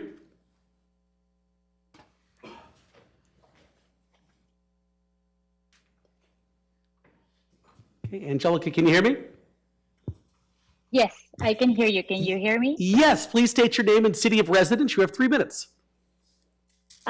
Well, first, good evening, Mayor and Council members. My name is Angelica, and I live in Phoenix, but I am a grad student at ASU. I'm here tonight to speak in support of the proposed ordinance on drink spiking education and prevention. I want to state that this is the first time that I have talked about this experience out loud. But when I was 21 years old, I went out one night with my friends. That evening, I met someone through mutual friends. In that group, everything felt fine and safe. At some point, we decided to go to the bar of the nightclub to get more drinks. I do not remember exactly when or where it happened, but now I know that my drink must have been a spike. As the night went on, I started to feel off. From there, my memory becomes unclear. I remember only brief moments. I remember being kissed. I remember being taken out of the nightclub by this man. I remember being carried up to a flight of stairs. I remember him on top of me while I was saying no to the little strength I had. I remember being in a shower. I remember being put into a car. And then I was home. That's all I remember. At the time, I had never been intimate with anyone before. And that night, my ability to consent was taken from me. My sense of control and safety was taken from me. The memory loss made it even harder to understand what had happened or if I could even talk about it afterward. I was a sister, a daughter, a friend, a woman, and a human when I was sexually abused. This is why this ordinance matters so much to me. If I had known about a drink nightcap or a sign that said that the place provides some kits to test my drink, my night could have gone completely different. Mine and many other women who have suffered from sexual assault because they were drugged on a night out. So this ordinance can make a change. Drink spiking remove a person's ability to make choices or protect themselves. It leaves people confused, unsure, and often silent afterwards. Many survivors never report what happened, not because it did not matter, but because they are left without clarity or proof. Going out, it should be free. It should be a moment that you step away from life pressure, work, school. It should not be a night for you to fear, or even my lost memory of what that night was, or even that someone might do something to you without your consent. If this ordinance is approved, it will help to protect people like many students. I'm sorry, that's time. But thank you so much, appreciate it. Yeah, thank you. Absolutely. All right, the next speaker I have this evening is Don Isaacson. Is Mr. Isaacson here? No, okay. All right, the next speaker I have is Whitney Wingfield, who is virtual.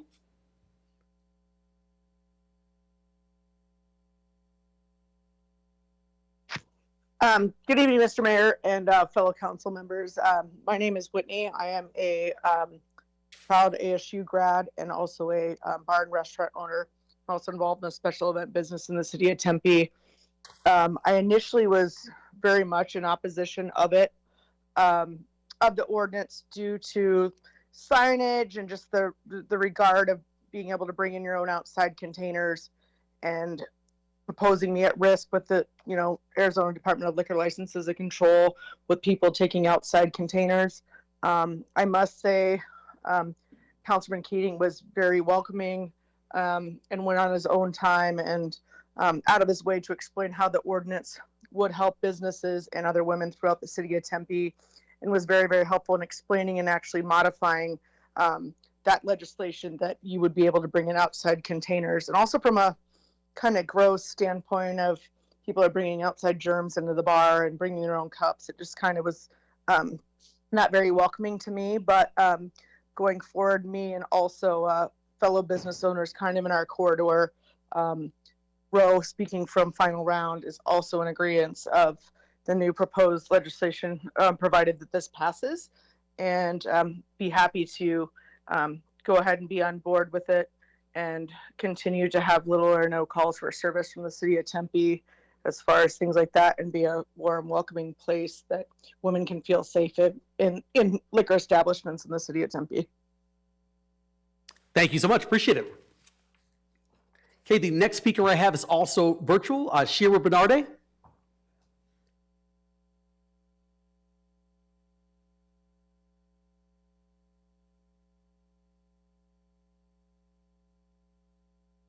Let's see.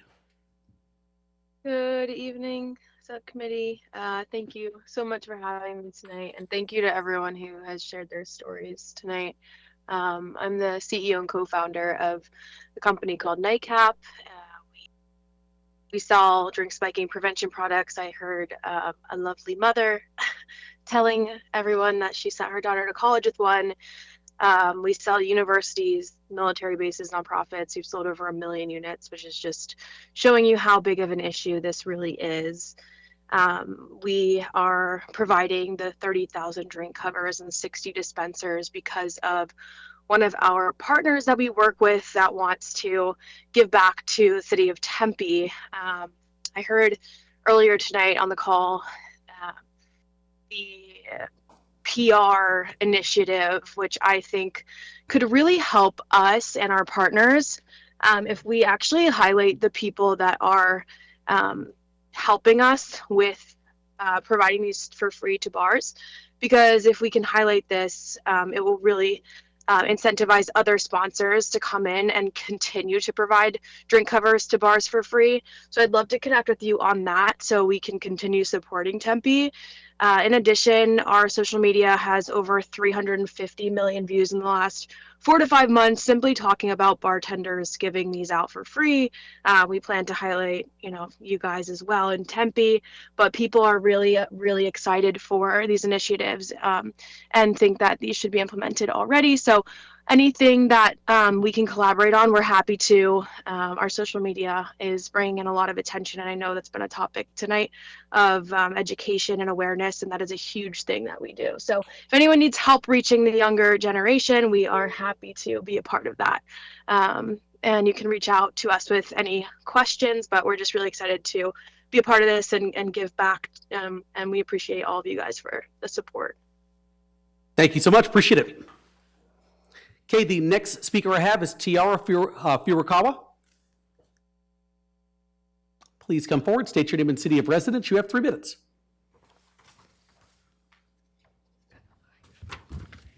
Right. Good evening. My name is Tiara Furukawa. I'm from Santan Valley, Arizona, but have been living in Tempe for the past 3 years as I attend ASU. I was at the first council meeting where this ordinance was talked about, and I kind of just wanted to reiterate the importance and also my support, as this is, I think, a great preventative measure to protect customers. Just coming from a standpoint of a student leader on campus and just as a college student in general, I do think that just students in general would rather pay a few bucks to get a drink spike test rather than spend hundreds or thousands of dollars getting treatment at a hospital following a drink spiking case. And recently, I've been able to. I had a few friends tell me that they stay away from certain bars or restaurants because of their reputation or the frequent occurrence of drink spiking at those establishments. And when I brought up, the potential of this ordinance and like what it can do, for instance, with having signage in the bathrooms, they had all agreed that they would feel more reassured knowing that there are safety measures and ways to kind of prevent getting their drinks spiked. Overall, I feel like this ordinance would make establishments safe for everyone, but also women, especially because they are frequent victims of drink spiking. I do hope that this ordinance passes as a way, because this is a great way to bring awareness to drink spiking, bring more people out to Tempe's nightlife as well. Thank you. Thank you so much. The next speaker I have this evening is Jessica Mendoza. Please come forward, state your name and city of residence. You have 3 minutes.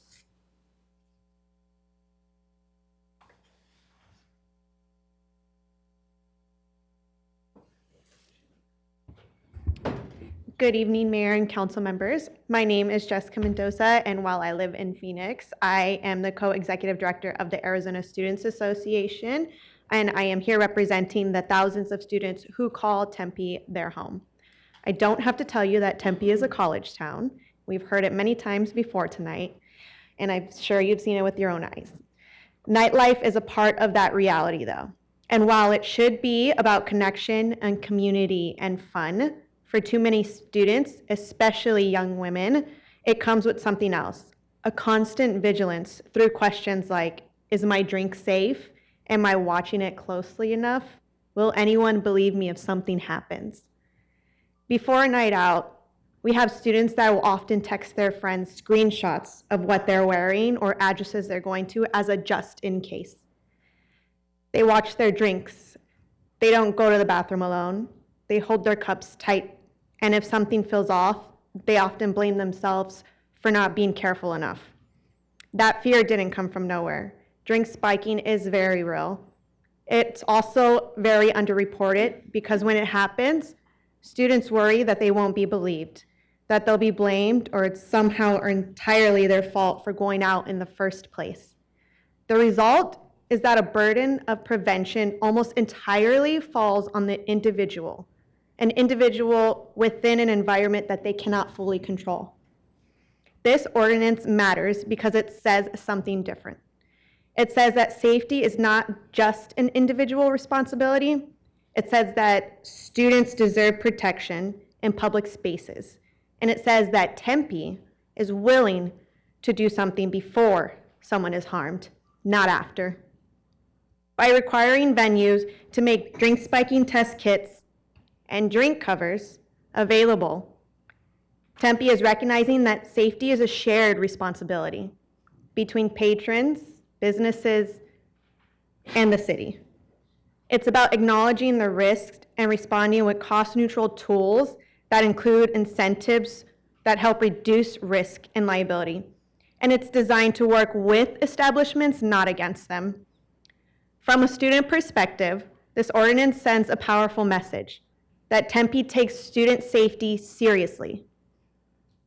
Students are asking for reasonable steps that prevent harm before it happens.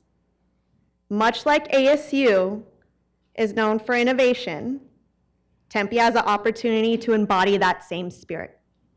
By passing this ordinance, you can turn bold ideas into real policy and public safety solutions that not only lead in Arizona, but has the potential to lead nationally. On behalf of students, we urge you to vote yes. Thank you. Thank you. The next speaker I have this evening is Sharon Doyle. Please come forward, state your name and city of residence. You have 3 minutes. Thank you. Good evening, Mr. Mayor, City Council members, and staff. My name is Sharon Doyle, and I have the privilege of serving as the chairman of the Tempe Coalition, and I'm speaking tonight on their behalf. On behalf of the coalition, we express our strong support for the proposed ordinance on drink spiking education and prevention. This ordinance represents an important step in protecting the safety of Tempe residents, of their visitors, and especially of the young adults connected with Arizona State University community. Tempe's vibrant nightlife and large college population underscore the need for protective and preventive measures. Drink spiking is a serious and often unreported issue that can result in both immediate harm and long-term physical, emotional, and psychological consequences. Policies that promote education, awareness, and prevention are essential to reducing these risks and creating a safer community environment. The ordinance's emphasis on education aligns with prevention's best practices that are supported by organizations such as the Substance Abuse Mental Health Services Administration. It highlights that alcohol used during adolescence and in young adulthood can negatively impact brain development, decision-making, and impulse control, which is more prevalent among the college-age populations, further increases vulnerability to risky situations and victimization, reinforcing the importance of protective strategies and informed environments. By encouraging establishments to provide drink spiking test kits, drink covers, and educational materials, this ordinance equips both the patrons and the staff with practical, accessible tools to prevent harm. These measures promote a culture of shared responsibility, awareness, and safety across Tempe's nightlife settings. We, as the coalition, appreciate the city's collaborative approach through the Drink Spiking Education and Prevention Council Subcommittee and its engagement with community partners. The Tempe Coalition fully supports the adoption of this ordinance and thanks the council, the City Council, for its leadership and commitment to advancing public health and public safety. Thank you for allowing me to speak on this important issue on behalf of the Tempe Coalition, and I also support this issue. Thank you so much, appreciate it. Okay, the next speaker, just want to make sure was supposed to be virtual, but we don't see him in the virtual audience, but want to make sure he's not physically here. Raul Verdugo? And Madam Clerk, still not in the virtual audience? No, Mr. Mayor. Okay, thank you. All right, I'll move to the next person then. The next speaker I have is Dan Bogert. Is Dan Bogert here? Mr. Mayor, he is virtual. Okay, sounds good. Thank you. Yes, Mr. Mayor. Dan Bogert here for the record, representing the Arizona Restaurant Association. I live in Chandler, Arizona, but as I said last time, born and raised in the great city of Tempe. Want to start off today, Mr. Mayor, just by thanking the council and specifically Councilmember Keating for taking the time to meet with us and other industry trade groups to address some of the concerns that we had with the originally drafted ordinance. Really appreciate the flexibility on being able to remove the customers being able to bring their own containers in. That was going to cause a lot of problems with us with DLLC and on the health code side. So really appreciate the flexibility there and really appreciated the ability to sit down and work through some of the technical sides that isn't always gets the big headlines, but on the ground when implementing this as a business, it can be the difference between success and failure. So really appreciate Councilman Keating taking the time to sit down with us stakeholders and go through that. And also wanted to express my appreciation for the council as a large over the past 2 months as we've communicated about this issue. And really everyone on the council has shown great support for our local Tempe businesses and small restaurants. With that, Mr. Mayor, I'd be happy to answer any questions, but just here in support of the great industry stakeholder process that was able to take place over the last couple of months. Sounds good. Thank you, Mr. Bogert. Appreciate it. Okay, the next speaker I have is also virtual, Justin Thompson. Thank you very much. Justin Thompson, Think Twice, Save Lives.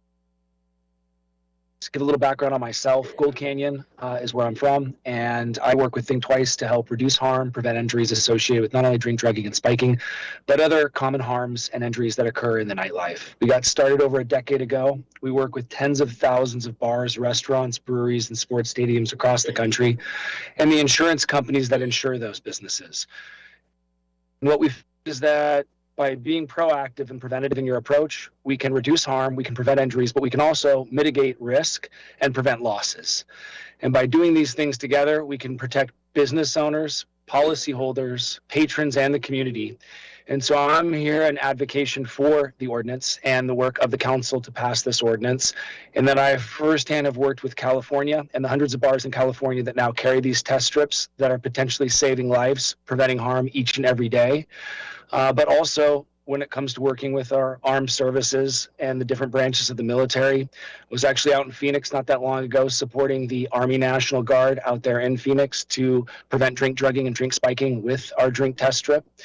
The nature of this is there really isn't a quantifiable, discernible, or articulable risk in carrying a positive, preventative, proactive solution. The worst thing that we're looking at is somebody potentially being aware that they've been spiked and being able to seek help, as opposed to having no option whatsoever. So I would like the council and all those in attendance of this meeting, how something proactive can save a life, change a life, and create a different outcome, and one that doesn't involve harm, injury, or potentially losing that life and affecting others. I'm here to answer any questions about risk as it pertains to liability, and that we consult directly with some of the top liquor liability insurance carriers in the country, who arguably know more about risk than anyone else when it comes to the insurance policies that many of these business owners have to protect their business and make sure that it's not liable when it comes to certain scenarios and outcomes. This would not be one of them. If you have any questions, I'm happy to answer it, and you can learn more at drinktest.org. Thank you so much. Appreciate it. Okay, the next speaker I have is Tim Hockradle, who's also virtual. Hi, my name is Tim Hockradle, and I am a citizen of Tempe and a proud member of Tempe's LGBT community. I'm here today to support the drink spiking prevention ordinance because for many of us, safety in public spaces isn't a given. It's something we have to actively fight for. Bars, clubs, and music venues are places where queer people find joy, connection, and chosen family. They're also places where we've too often had to stay on guard.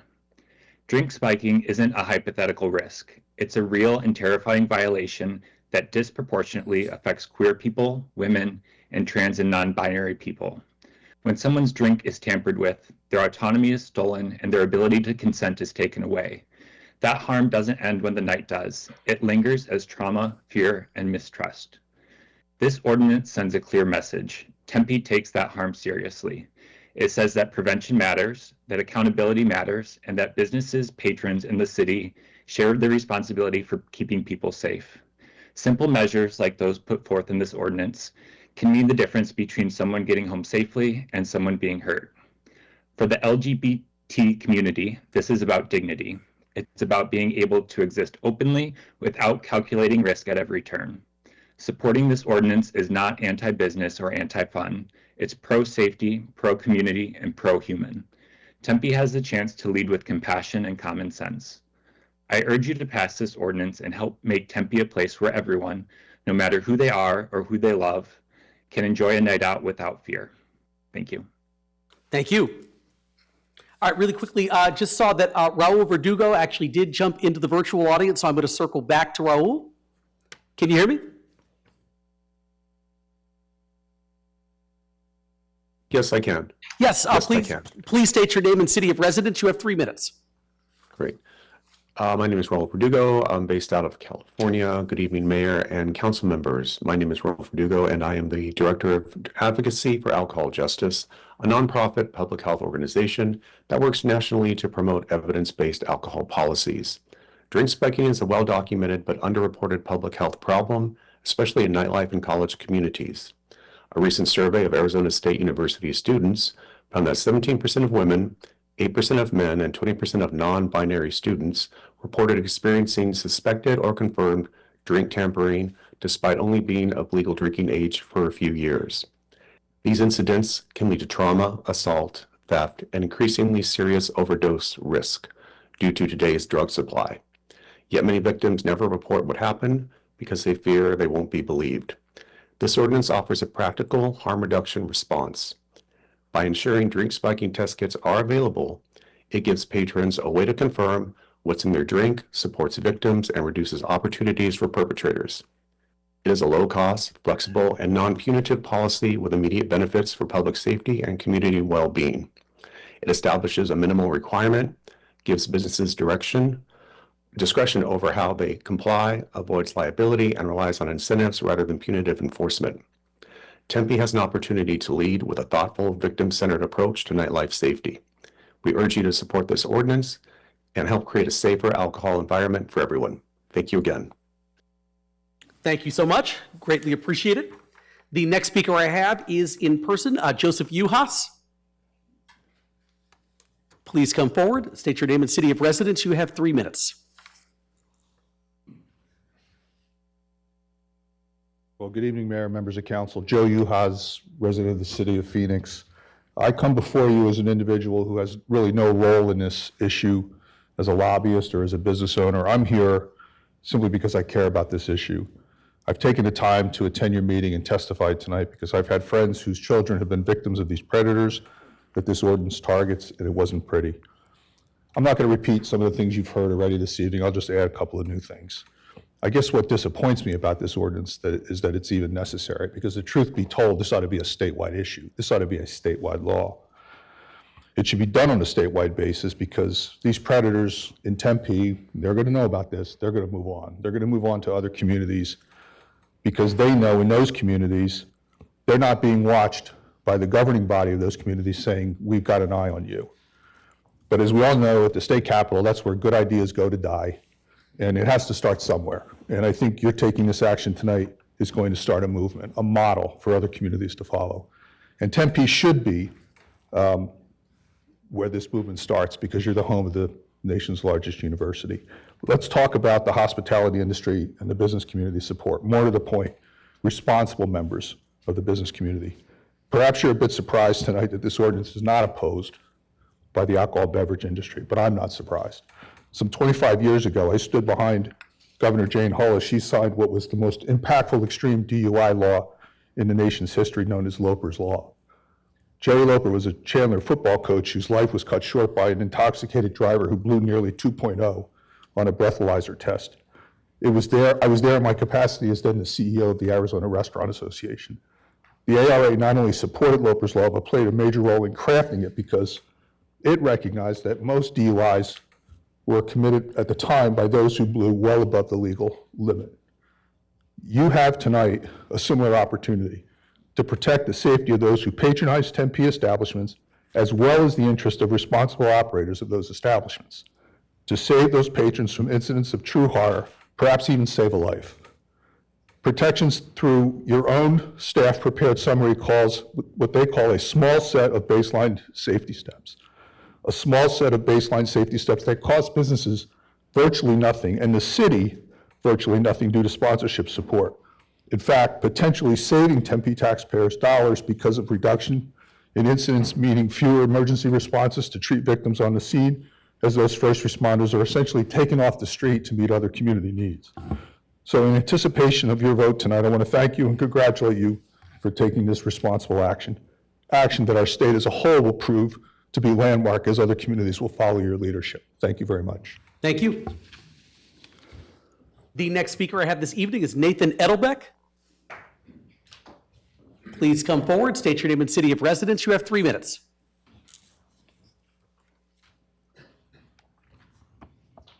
Hello, Mayor and Council members. My name is Nathan Edelbeck. I'm originally from Peoria, Arizona. However, as I stated previously, I'm super proud to call Tempe as well as ASU my home. The previous gentleman really liked his speech. I think his name was Tim, so thank you, Tim. But I do agree that this is a big statewide issue, a nationwide issue, if not a worldwide issue. However, Tempe is in the unique privilege of being, as ASU prides itself, creating a very innovative solution to this issue. About 8 months ago in the summer, this issue was brought to me, and then throughout research, or at that time, I was fortunate enough to not know hardly anyone that was experienced drink spiking. However, into looking into it, many peers, friends, and loved ones have had terrible experiences with drink spiking that has led to sexual assault or even worse, rape. Throughout the bravery of them to share their stories, and throughout research, 57% of ASU students personally know someone. So I'm unfortunately one of those 57% that knows someone that has had an experience with drink spiking. Of those affected, 75 to 90% of those students or members of the community, that goes unreported. This is, again, not only a Tempe issue, but a statewide issue. But again, please vote yes on this ordinance. I'm super, super fortunate to be one of, I think unanimously, everyone's been speaking in pro of you voting yes on it.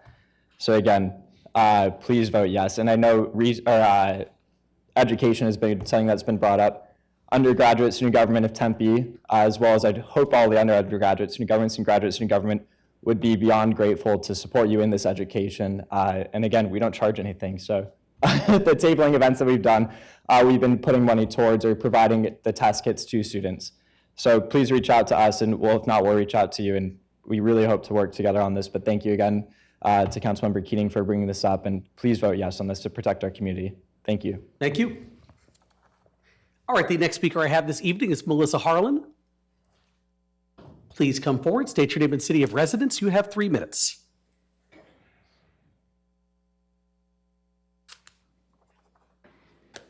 Good evening, Mayor and Council. My name is Melissa Harlan. I live in Tempe.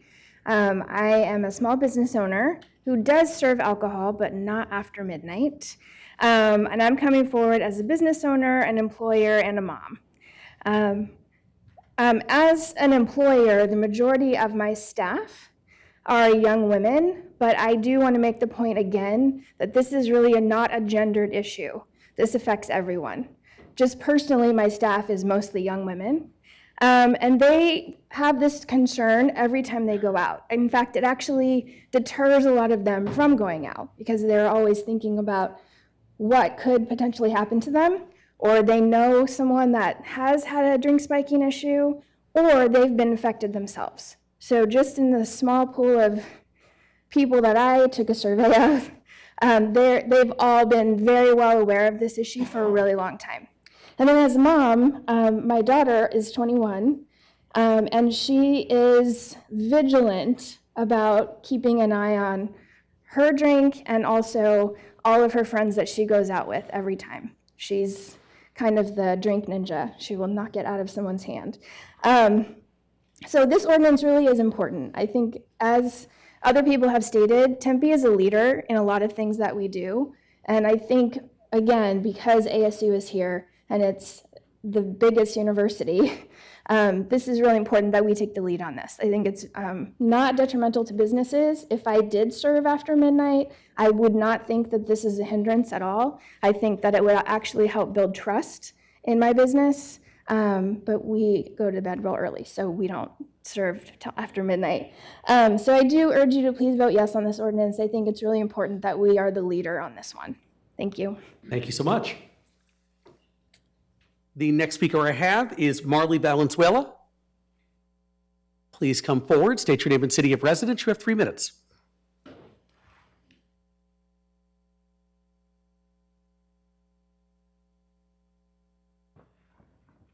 Hello, City Council members. My name is Marley Valenzuela. I am a resident of Tempe. I go to Arizona State University, where I serve as the president of the Planned Parenthood Generation Action student organization on campus.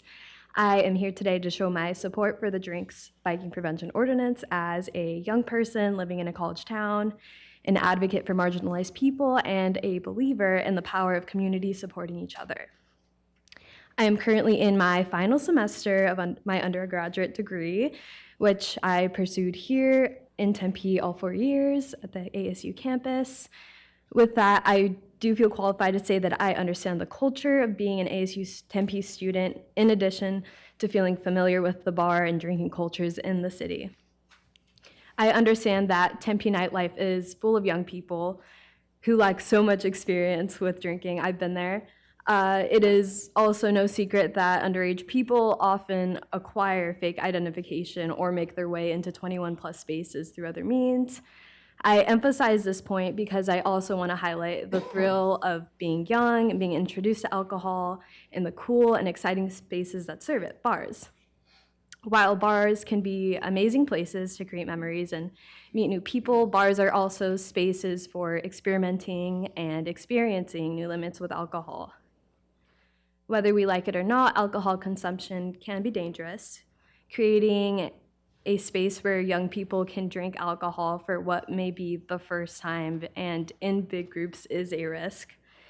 The risk that drink spiking brings to this situation is opening the door for young people like me to be taken advantage of when they're just trying to have a fun night out.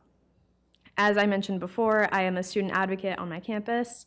My position has put me in situations where my classmates have felt comfortable telling me vulnerable stories. In regard to drink spiking, my classmates have opened up about being robbed, waking up in places that they didn't expect, or being assaulted because their drink was spiked. As a young person, I understand that my age makes me vulnerable to unwise decisions. I worry about what consequences may occur when someone my age or younger uses bad judgment, especially when they're under the influence of alcohol. Additionally, as a Hispanic queer woman, I feel compelled to emphasize that these issues do disproportionately impact marginalized people. When drink spiking is racially motivated or more motivated by senses of superiority over our communities, we gain separate risks on top of the risks that already exist from drink spiking. I am getting ready to wrap up my last semester at ASU, but I do feel a sense of responsibility for the younger people coming in to encourage you to stand up. Sorry, I know I don't have a lot of time. Thank you. Thank you. The next speaker I have this evening is Haley O'Loughlin. Please come forward, state your name and city of residence. You have 3 minutes.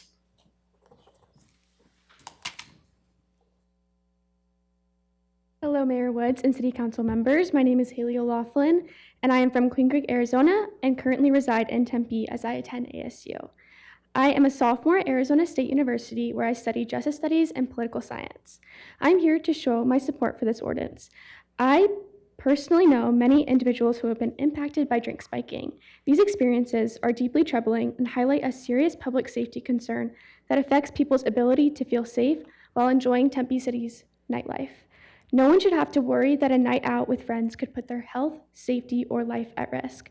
I firmly believe that this ordinance would serve as an important preventative measure.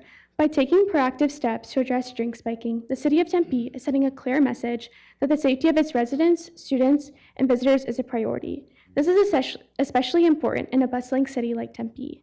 This ordinance would foster an environment where individuals can feel more secure, more aware, and more supported with the use of drink covers, test kits, and signage. This ordinance has the potential to not only reduce harm, but also to foster trust between the city, local businesses, and people who frequent these spaces, as well as hopefully reduce the amount of people impacted by drink spiking.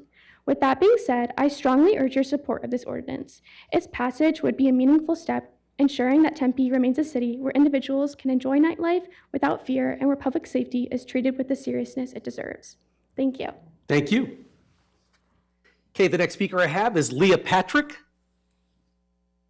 Please come forward, state your name and city of residence. You have 3 minutes. Hi, everyone. So I live in Phoenix, but I was a resident here in Tempe for quite a long time. I came out here for ASU and for school, and I know you'll have heard a lot of great speeches, a lot of fantastic ones, actually. I did have quite a few little stats and numbers here, but I don't think that's going to make much of a difference now. Honestly, why I came was to talk about my personal experience.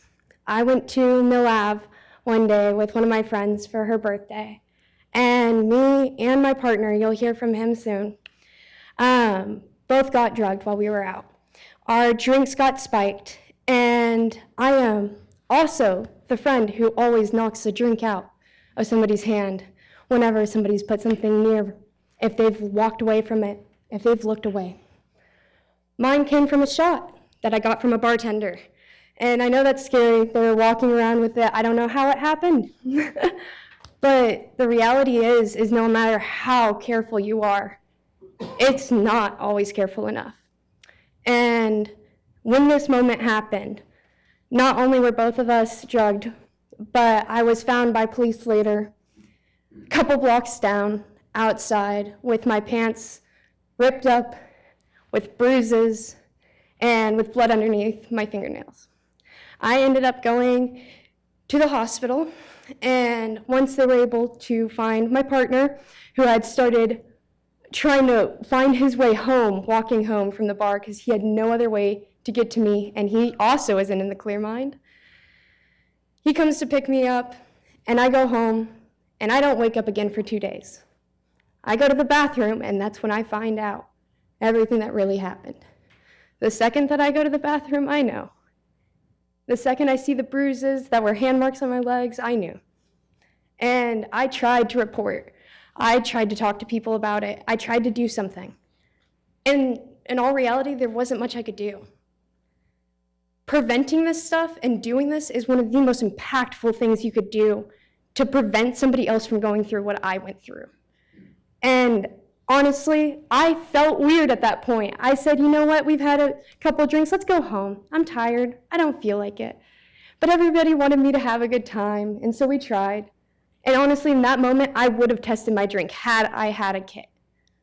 But that wasn't an option. So I'm telling myself not to be crazy, don't be paranoid, you're fine, what is this, a bad vibe? And I wasn't. I would have loved having a testing kit there that could have helped me out and could have shown me, hey, this is something to walk away from. You have another option. You don't just have to blindly, think that this is going to be fine and maybe it's not. So yeah, that's my story, and thank you. Thank you so much, and thank you for sharing. It's very, very brave to tell that story. Thank you.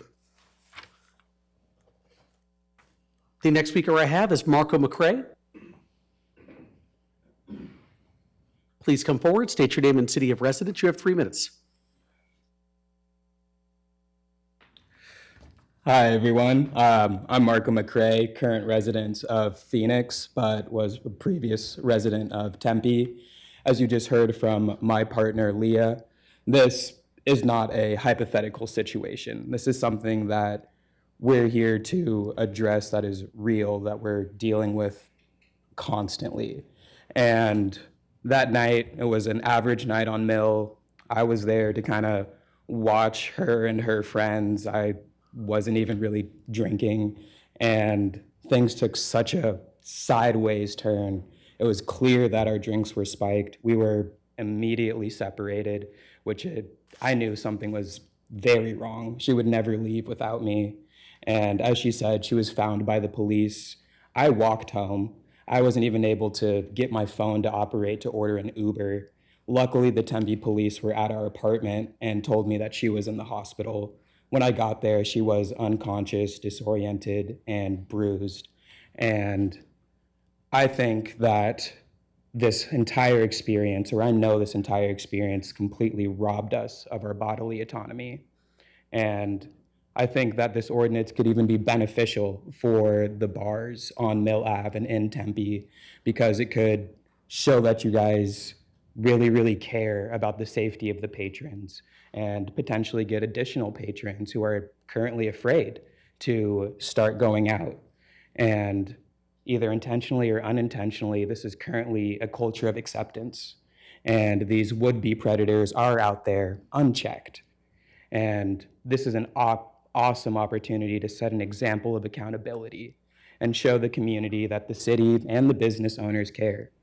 And I implore you to please think of your families, your children, your sisters, your aunts, your sons, anybody who you know is vulnerable to something like this. And I'll wrap it up with something my grandma always said, and it seemed to be a theme tonight, that an ounce of prevention is truly worth a pound of cure. Thank you. Thank you. Okay, the next speaker I have this evening is Ramachandra Kulkarni. Please come forward, state your name and city of residence. You have 3 minutes. Good evening, Mayor and Council members. My name is Ramchandra Kulkarni. I'm a current resident of City of Tempe. I am representing graduate student government today in support of the ordinance that is supposed or going to be passed. As an international student myself, understanding the things that are happening and being aware of the situations that a student might get into, because majority of the students in ASU are international students who are calling ASU as their home and City of Tempe as their home. Making sure that the students are safe and are enjoying the life that they arrived here to enjoy for is one of the things that students should be getting through. And today I'm here to support the ordinance and representing graduate student government, which passed this ordinance as a resolution in the previous assembly event. So I just want to end my note because I heard everyone here. Some of the sad stories are there, and some people gave good notes on why this should be passed. Again, I'm just providing my support as well as the graduate student government support to pass this ordinance today. Thank you. Thank you. The next speaker I have this evening is Parker Travis. Please come forward, state your name and city of residence. You have 3 minutes.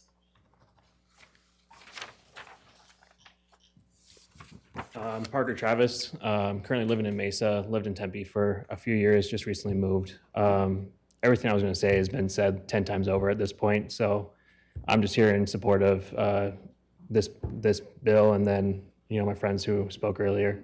Thank you. Thank you. Appreciate it. The next card I have this evening is from Amanda Steele. Please come forward, state your name and city of residence. You have 3 minutes.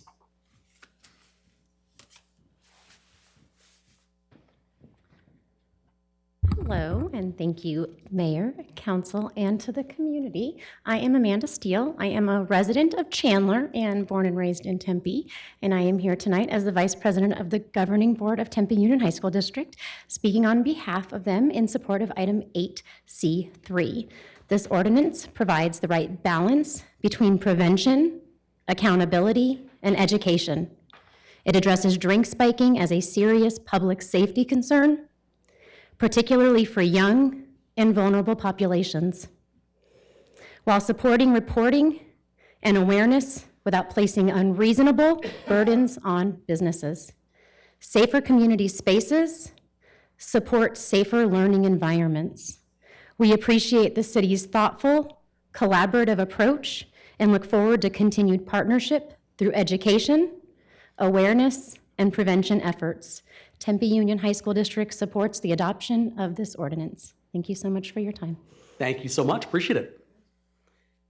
That is all the cards I have this evening on that item, but if anyone else wishes to speak on item 8C3, can you please get my attention at this time? Okay, seeing none, I'll close the public testimony portion of the public hearing. I'm now going to turn to the council to see if there are any comments or discussion from council members. Let's see, Councilmember Amberg, then Councilmember Chin, or reverse. Let's do Councilmember Chin and then Councilmember Amberg. Thank you, Mayor. Thank you to everyone who spoke. Thank you to my colleagues, my council colleagues who worked on this subcommittee. I think we're all in agreement that safety is everyone's priority. And what we're trying to do is influence behavior. And this is a slight departure in how we usually implement things in Tempe. Typically, we don't make things mandatory right away. We adopt it and educate and then move forward to mandatory, but we're not doing that this time as in the proposed item. The education component. The education and awareness is key. If we move forward and pass this, that's fine. But I think all of the advocates that spoke tonight, you need to make sure it sticks and that the awareness is raised. If we want to do something about this, then education is the key. And we need to, what I really enjoyed seeing was the different community groups and both ASU and the Tempe Union High School District joining in this conversation. And I think as partners, that's very, very important. Don't let that fade away. Strengthen that. We can do great things together if we stick together and work together. I also, what's missing here is some evaluation. I think we need some metrics to see how effective what we have is and if it's enough. So I would recommend some sort of exploration. I know that it was mentioned tonight that the education plan hasn't really been fully developed yet. I would say include some evaluation metrics and perhaps in a year to see where we are. Thank you. Thank you, Councilmember Chin. Councilmember Amberg? Yes, thank you, Mr. Mayor. I want to thank, honestly, Councilmember Keating and Eric and Keaton, because I know they've put a lot of hours, a lot of work, a lot of blood, sweat, and tears in this. And the difference in this ordinance that we're looking at tonight compared to what we looked at 2 weeks ago, I want to thank you for really listening to what Councilmember Chin and I had to say and making some of the changes, focusing on education. I know I said it over and over again 2 weeks ago. Passing this and making our bar safer is great, but unless we have an education component that our kids can take whenever they go to places that aren't going to have these kids, house parties and, downtown Scottsdale, downtown Phoenix, they really need that. So I really, really appreciate that. I appreciate the sections that you removed that I kind of thought and other people thought were going to be a problem from a liability standpoint on the businesses. That was fantastic. Thank you for clarifying what the test kits that are going to be in the police stations are going to be used for. So that was great. One of the things that I've been opposed to for most of my political life has been unfunded mandates, and I honestly, the way that it's written, I don't think that this is an unfunded mandate on the businesses, so that was alleviated. The only change I would like to actually see, and I talked to the city attorney Tuesday, and he actually wrote a motion for me, and that is that I don't think that section 2670 should even be in this ordinance, because you took all of the drink spiking language from a security plan standpoint out of it. So I was a little baffled as to why that was in there. So I'm going to actually make a motion to remove those things and add them into 2671. One of the things was 2670 is basically for security plans for businesses in the city of Tempe. If you've got a shelter, if you've got a bar, if you've got whatever, you've got a security plan that has to go into the development of your business. And in the ordinance that we're looking at right now that's in our packets, 2670, we are granting an exemption to the police department, to the chief of police, to exempt a security plan from any business in the city of Tempe, and not just a bar that has a drink spiking program. So I want to move that exemption out of all of the businesses in the city of Tempe and put it strictly into the drink spiking section of the ordinance, which I was under the impression that was what was meant to be in the first place. So if you guys are okay, Mr. Anderson wrote a motion for me, and it's pretty lengthy. Councilman McKinney? Yes. Thank you, Mayor. Thank you, Councilmember Amberg, for that feedback. And I did talk to the city attorney about this earlier. I'm just going to ask him these questions only for the benefit of the members of the public watching at home. But I do support the motion you're going to make those changes. That's fine with me. But Mr. City Attorney, in your professional legal opinion, does Councilmember Amberg's suggested motion, which I know you have in front of you, does that weaken the effect of the ordinance or create any additional burden on anyone participating in the ordinance? As proposed, no, Councilmember Keating, Mayor. The changes are not a matter of substance, as we would call it, and they don't increase the burden or anything on the object of the legislation. So, excellent, Mayor, or Mr. City Attorney. Thank you for that. So, So are you reading the motion now, Councilmember? I can. If you want to read it, that's fine too. I don't want to read it. But will you include my text tape? Do you have that written down? Well, it should be in the motion that you have. Or I can just say it after you. It is not. It's fine. Can we just do that? She can do hers and I'll do mine? Oh, it's fine. I'll just go after you, Councilmember. Okay. I can read it. Like, give me 1 second while I open my email up. It's not a book, is it? No, but he printed it really big, so I didn't need my glasses, but I'm using my glasses anyway.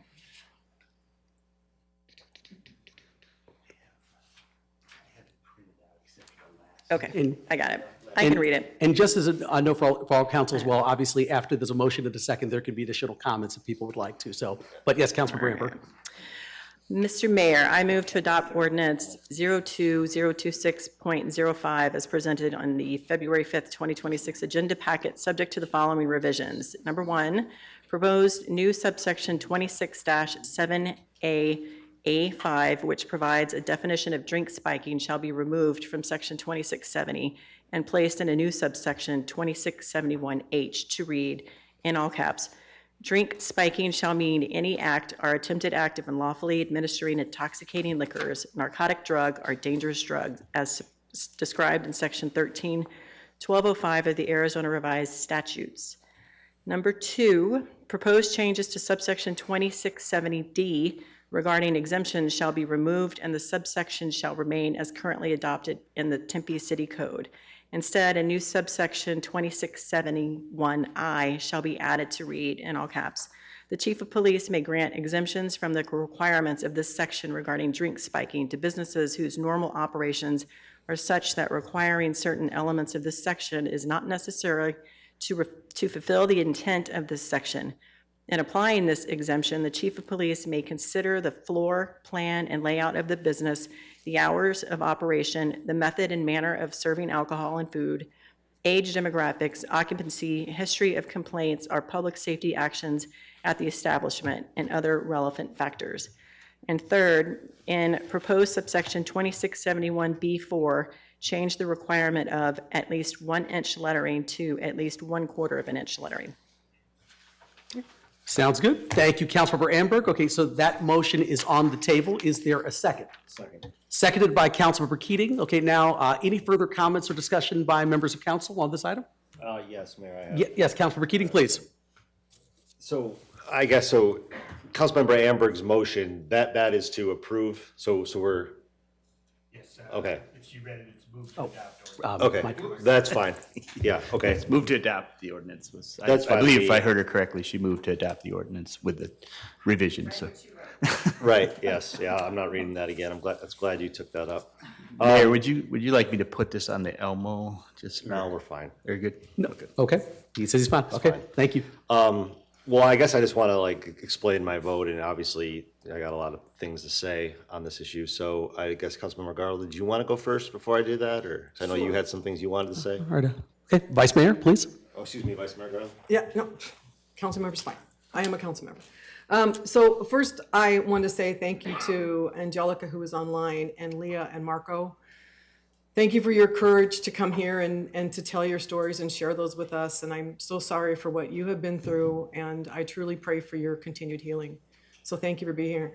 Thank you so much to all of our other speakers that have been here tonight, and to my colleagues for their questions and great discussions that have made this ordinance even better.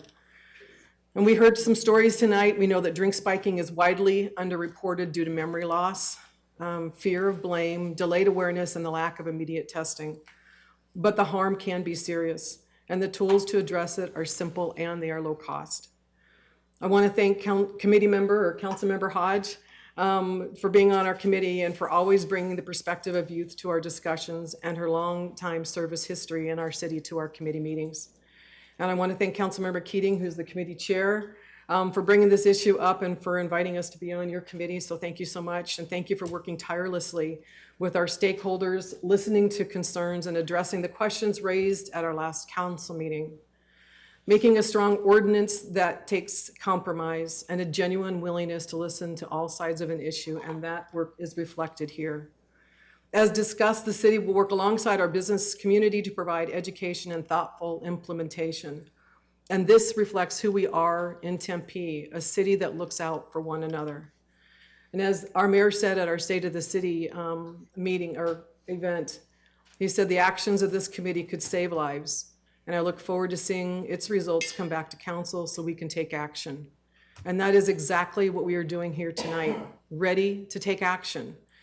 If this ordinance passes and it prevents even one drink spiking incident, then we have done our job. Because a safe Tempe is a thriving Tempe, and that is good for our entire community, our residents, our businesses, and our students. And I really appreciate all of the conversation tonight, so thank you. Thank you, Vice Mayor Garland. Councilmember Hodge. Okay. First off, I just want to start off by saying thank you, Councilmember Keaton, for bringing it to light. You know, it's something that's near and dear to my heart is safety for our youth and everyone in our city. Councilmember Garland, thank you for being a part of it with me. You know, we tend to work on these things together, so thank you so much. I also want to thank all of the students of all ages for coming out and giving their stories. It's not easy to stand in front of people and counsel and say it. But you're not saving your life. You're saving others' life, everybody else's life. So I thank you for sharing your story, your trauma, to make sure someone else doesn't have that trauma. So thank you. I had students that I actually told not to come because they were young, and that their parents didn't know the story. So for those kids who wanted to come tonight and talk about their story, and I guided them not to because they hadn't told their parents, I just want to thank them for even coming to try to do it. So thank you. And my son, to actually get my son here, my youngest son, Ron, right there, is in the back row, for him to come out and actually be at one of my council meetings, having been one before. Thank you for being here tonight.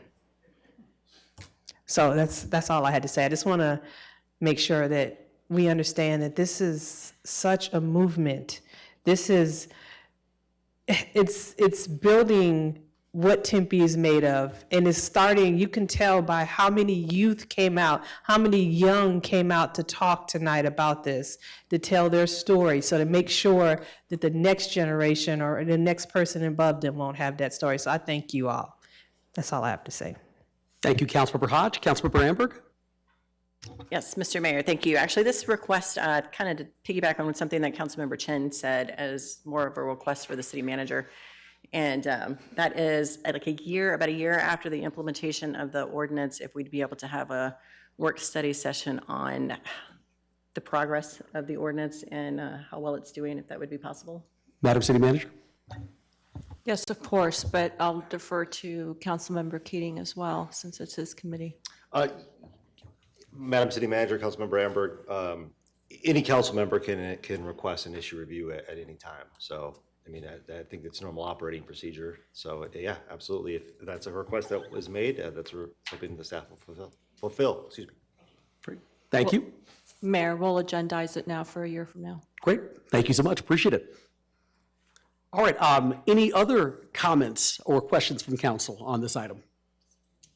Councilmember Keating? Yes, thank you, Mayor. I have some remarks, and I always forget things I want to say, so I apologize ahead of time in that. First, I have some thank yous and some additional points I want to make. The thank yous, first and foremost, are to the victims that took their time to come speak to us today, not only in person but virtually. Obviously, the stories that we've heard throughout this process as the committee have been terrible.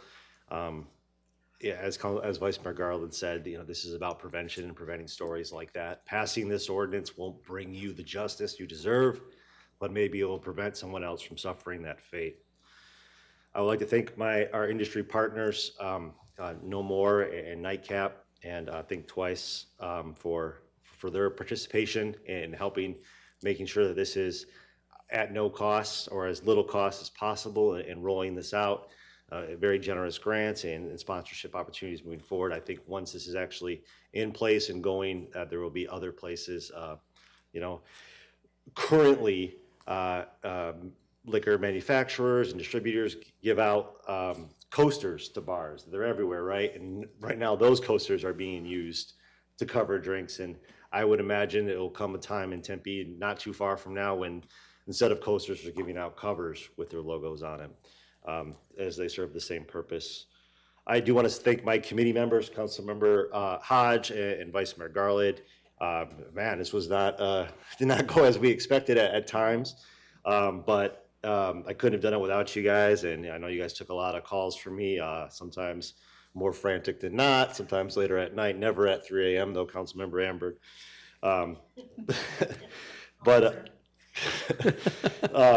But you know, I mean, this was.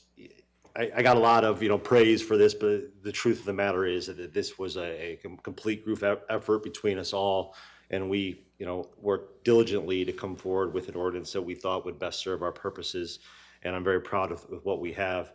Our industry partners, the Arizona Restaurant Association and the Arizona Licensed Beverage Association, for their willingness to engage with us and come together. And we sat in a room after last read with 6 lawyers and kind of bang some of this stuff out in order to get a consensus draft to bring to you tonight. They didn't have to do that. They volunteered their time. I didn't pay them.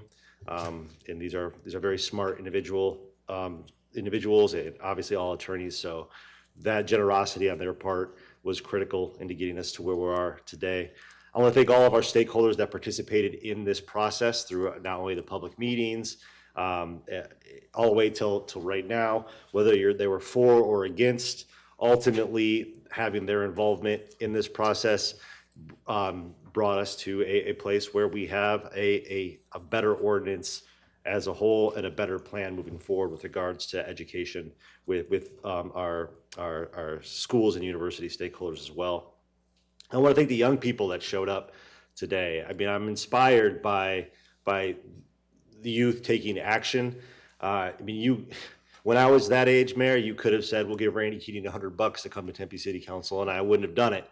So just to come here and take the time out of your Thursday evening to advocate for an issue that is important to you is a testament to you and your civic participation.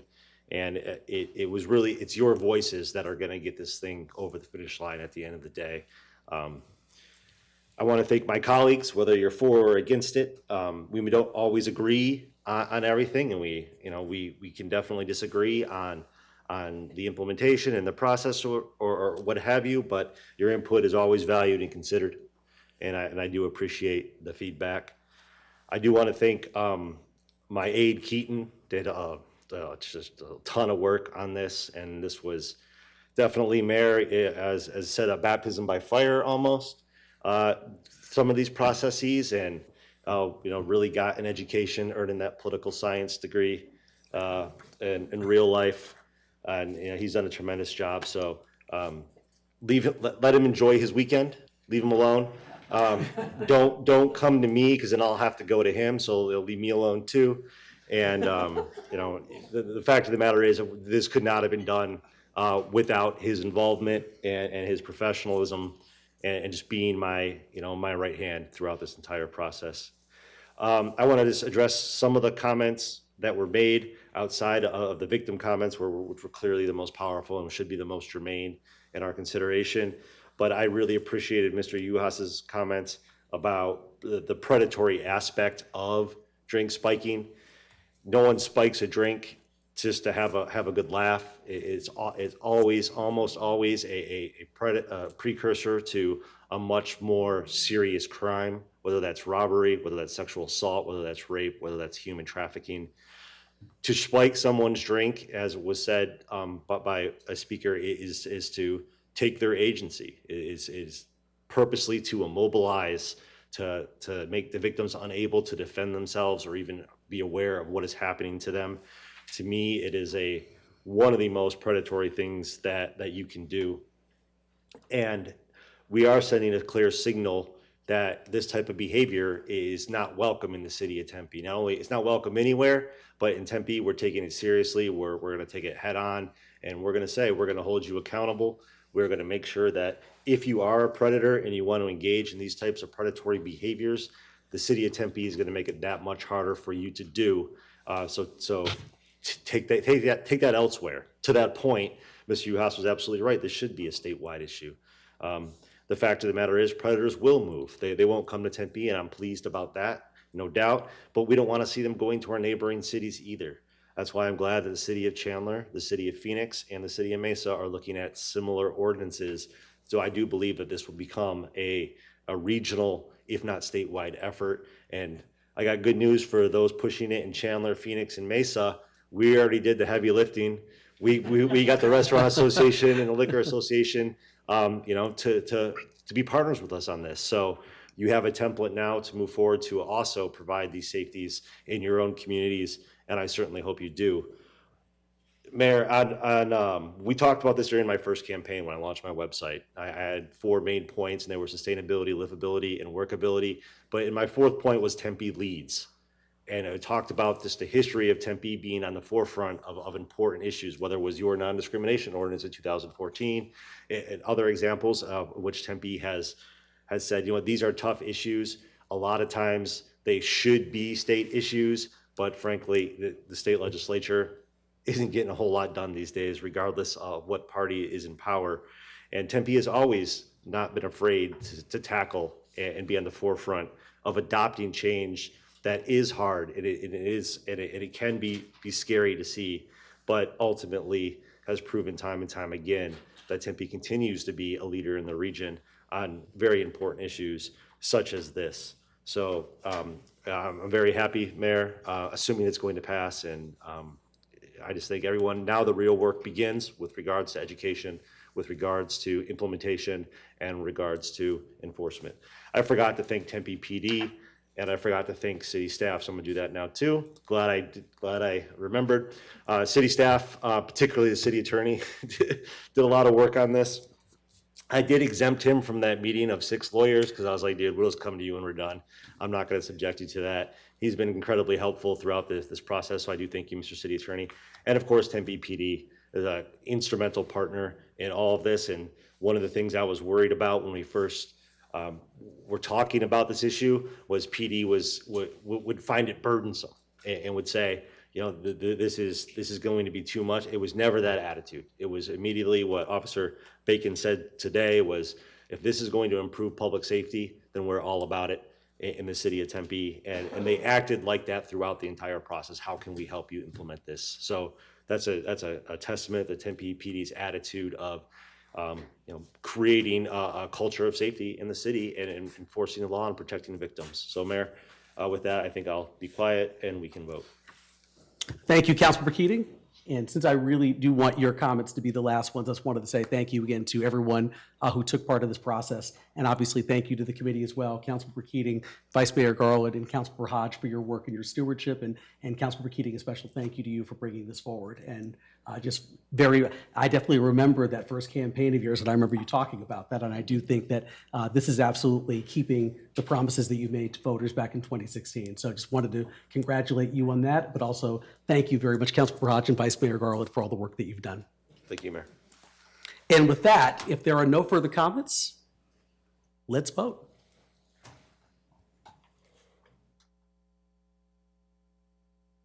Yes. If the screen. Your screen frozen? Mine's not there. Oh, it's at the bottom. Yeah, Oh, scroll down. I'm not sure with mine too. Oh, there it is. Look at that. Wasn't meaning to leave it when in suspense. There you go. She's a yes. Oh, there it is. And that vote passes 7-0.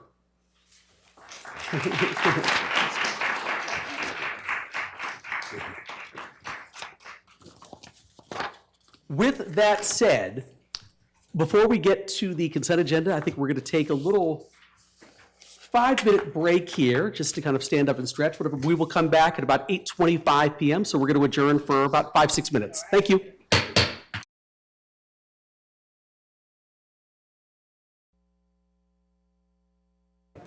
All right, we're going to go ahead and reconvene this meeting at 8:30 p.m. Which brings us to item number 7, the consent agenda. All items listed on the consent agenda will be considered as a group and will be enacted with one motion by the City Council unless an item is removed for separate consideration. Members of the public may remove public hearing items for separate consideration. Public hearing items are designated as public hearing item at the beginning of the item title. Council members may remove any item for separate consideration or to declare a conflict of interest. If a council member would like to declare a conflict at this time, the city clerk will provide the council member with a disclosure form. If you wish to speak on a public hearing item, please fill out a speaker card and submit your completed card to the city clerk prior to the agenda item coming forward for council discussion. I will call your name when it is your turn for public comment. Okay, this evening, the consent agenda is listed as follows. Miscellaneous item 7A1, awards of bids and contracts, item 7B1 through 7B3, and resolutions, item 7C1. Once again, any agenda item designated as public hearing item can be removed by a member of the public for separate consideration. If anyone would like to have a public hearing item removed, please get my attention now. All right, seeing none, council, any items that you'd like to have removed from the consent agenda, or I'll entertain a motion. So move. It's been moved by Councilmember Hodge to approve the consent agenda, seconded by Councilmember Keating. Please vote. And that item passes 7-0. All right, we're going to now go to item 8, the non-consent agenda. Once again, all items listed on the non-consent agenda will be considered separately. Agenda items scheduled for second public hearing and final adoption will be voted upon tonight. Council members who may have a conflict of interest may abstain from voting on a matter, and the city clerk will provide the council members with the disclosure form at this time. The first item under the section is 8A2, which is to approve the fiscal year 2024-25 financial reporting package and audit reports submitted by the city's external auditors, Heinfield Meach and Company, PC. Well, good evening, Laura. Hello. Good evening, Mayor and Council members. I'm Laura Calder, the Financial Services Director, and I'm here to present the fiscal year 2025 Annual Comprehensive Financial Report. The financial report is in your packets and posted online on our city's website. And I'd like to take a moment to recognize and thank the great and hard work of Anne Fang and her team and the accounting team for their excellent work in preparing this report. As you know, the financial report is subject to independent audit, and so Brittany Williams is our audit engagement partner from Heinfield Meach and Company, is here today to review the audit results with you. And so with that, I'll turn over to Brittany. Awesome. Thanks, Laura. Mayor Woods, Vice Mayor Garland, members of the City Council, thank you so much for having me here tonight. I do believe I have a presentation. Awesome. Okay. I will make it brief, as I've already met with the audit committee members several times this year and gone over these results, but I just wanted to make sure that we were here tonight for the full council's attention so that you could go ahead and ask me any questions that you might have. Just to start out, Laura and Anne and the whole team over there do a great job, and we enjoy working with them very much. This is me and the audit manager, Jared Young. We are the audit team, and these are the standards that guide our audit. As you can imagine, governments get to do lots of extra stuff with internal controls and federal awards and all of those things, and so our reports are reflective of that, and all of these standards have been properly implemented for the city of Tempe.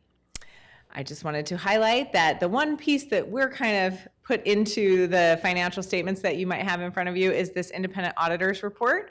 And this is our opinion on the financial statements. We issued an unmodified opinion, which is a clean opinion on the financial statements, saying that everything was materially correct. And this year there was one change in accounting and reporting, and that had to do with compensated absences.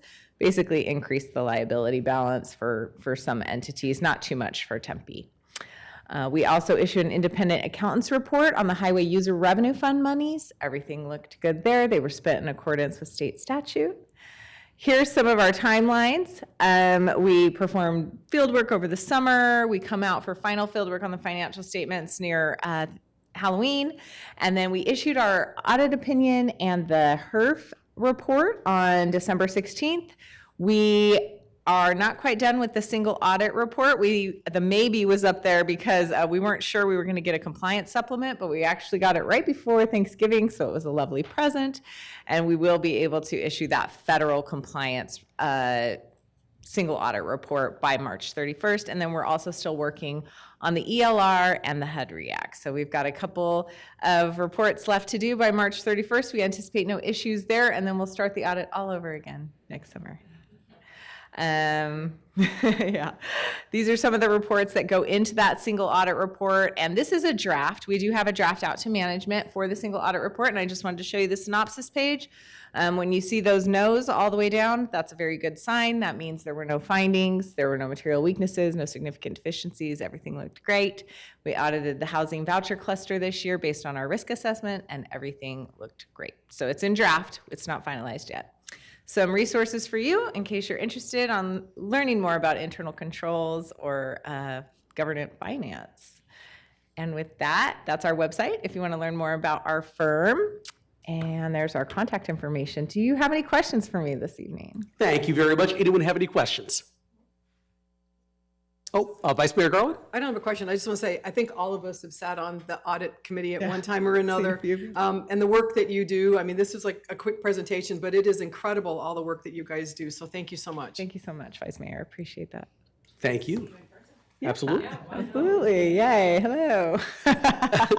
Greatly appreciated. Thank you so much. Great. Thank you. Right. So if there is no more commentary here, I would look for a motion on item 882. So moved. It's been moved by Councilmember Adams and seconded by Councilmember Keating. Please vote. There we go. Okay. And that vote also passes 7-0. The last item under the section is 8A3, which is to award a professional services contract to M. Arthur Gensler Jr. and Associates Incorporated, doing business as Gensler for project number 6309761B, Phase 2 of Tempe Diablo Stadium Complex renovation. Council members, any comments or discussion? So moved. It's been moved by Councilmember Hodge. Second. Seconded by Councilmember Adams. Please vote. Aye.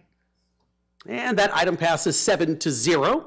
The next section on the non-consent agenda is ordinances items for introduction and first hearing. There are no items under this section. The last section on the non-consent agenda is ordinances and items scheduled for second hearing and final adoption. So votes on these items will be taken tonight.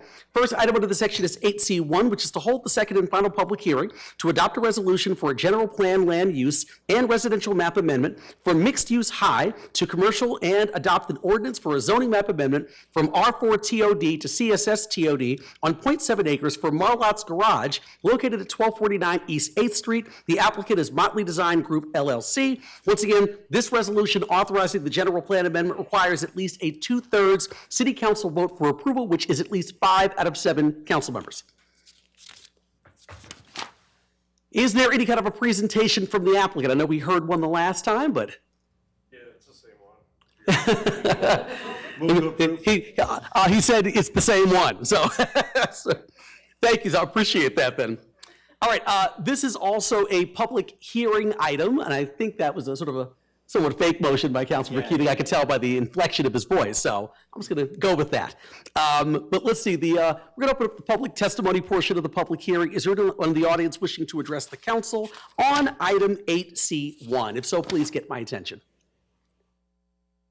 Okay, seeing none, I will close the public testimony portion of the public hearing. Council members, any comments or discussion? I will note that this also has 2 votes this evening. So, okay, on the first item here, which is on the general plan, land use, and residential map amendment, Councilmember Hodge has moved that. Do I have a second? Second. Seconded by Councilmember Keating. Please vote. Aye.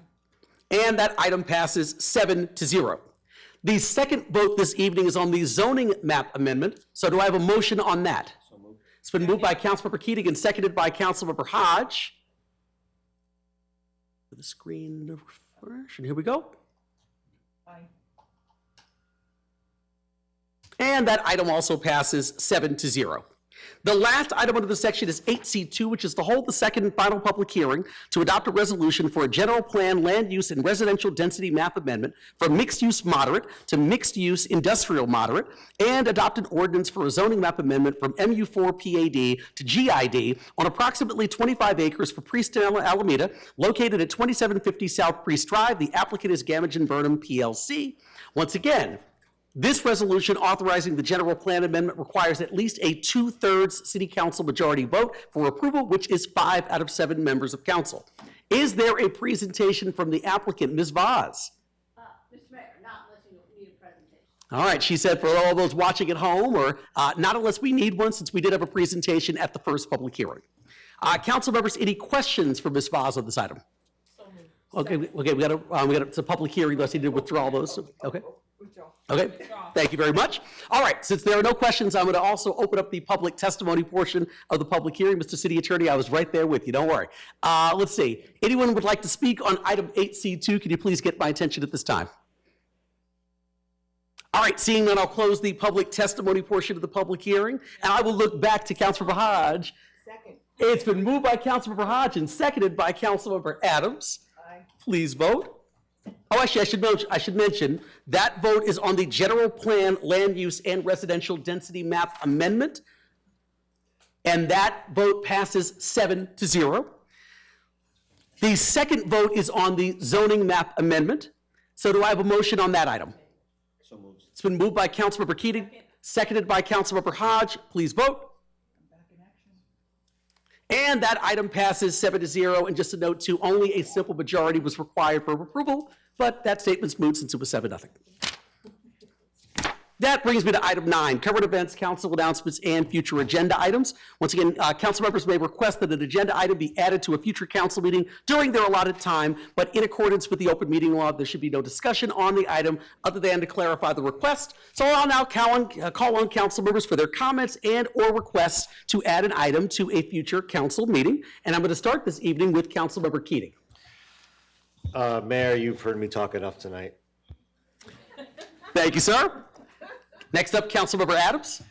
Yes, this Sunday, downtown Tempe is hosting another Second Sunday on Mill, a free community market from 10 a.m. to 3 p.m. on Mill Avenue between 3rd Street and University Drive. This month's theme is Love on Mill Avenue. Don't we need some more of that? Enjoy local artists, live music, live music and live, food vendors, and family-friendly activities. So I'd encourage everyone to come out and check it out. It's a really fun event. Thank you very much. Thank you, Councilmember Adams. Next up, Councilmember Chin. Thank you very much. Next up, Councilmember Hodge.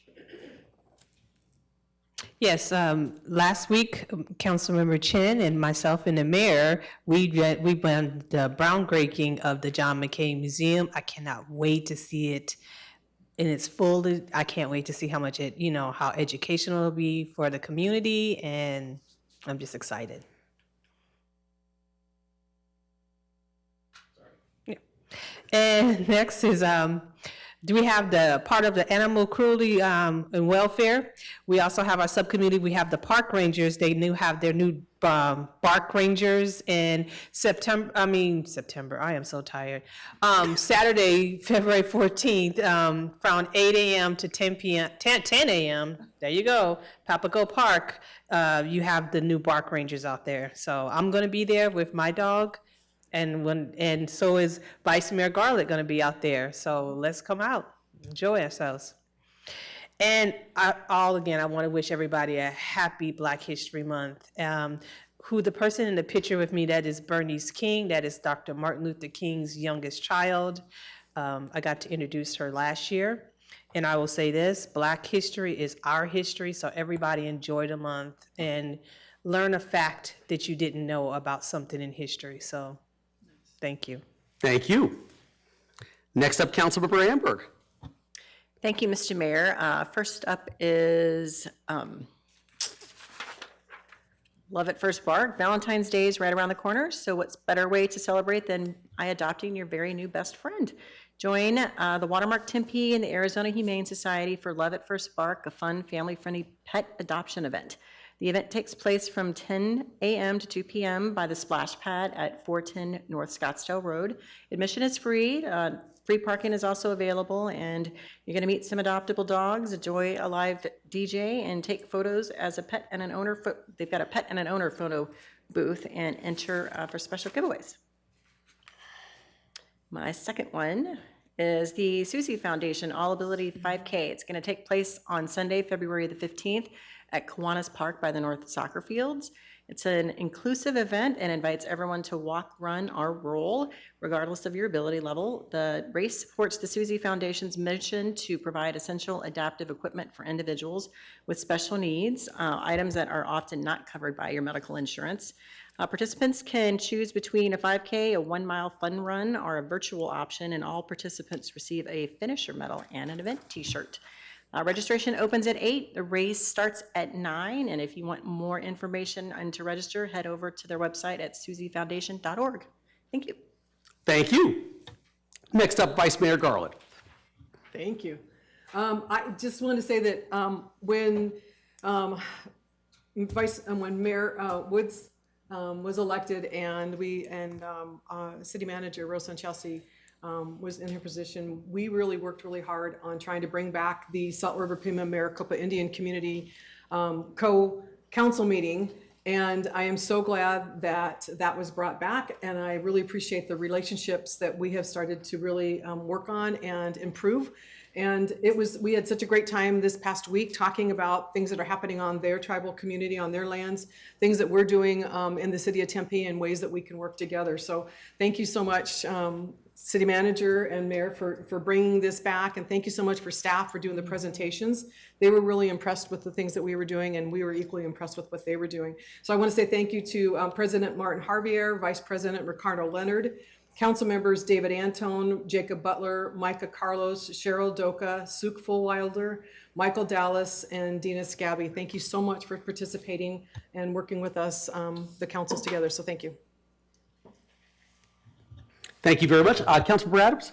Yes, I'm not unable to go to the bark party, or I would be bringing my my pups with me.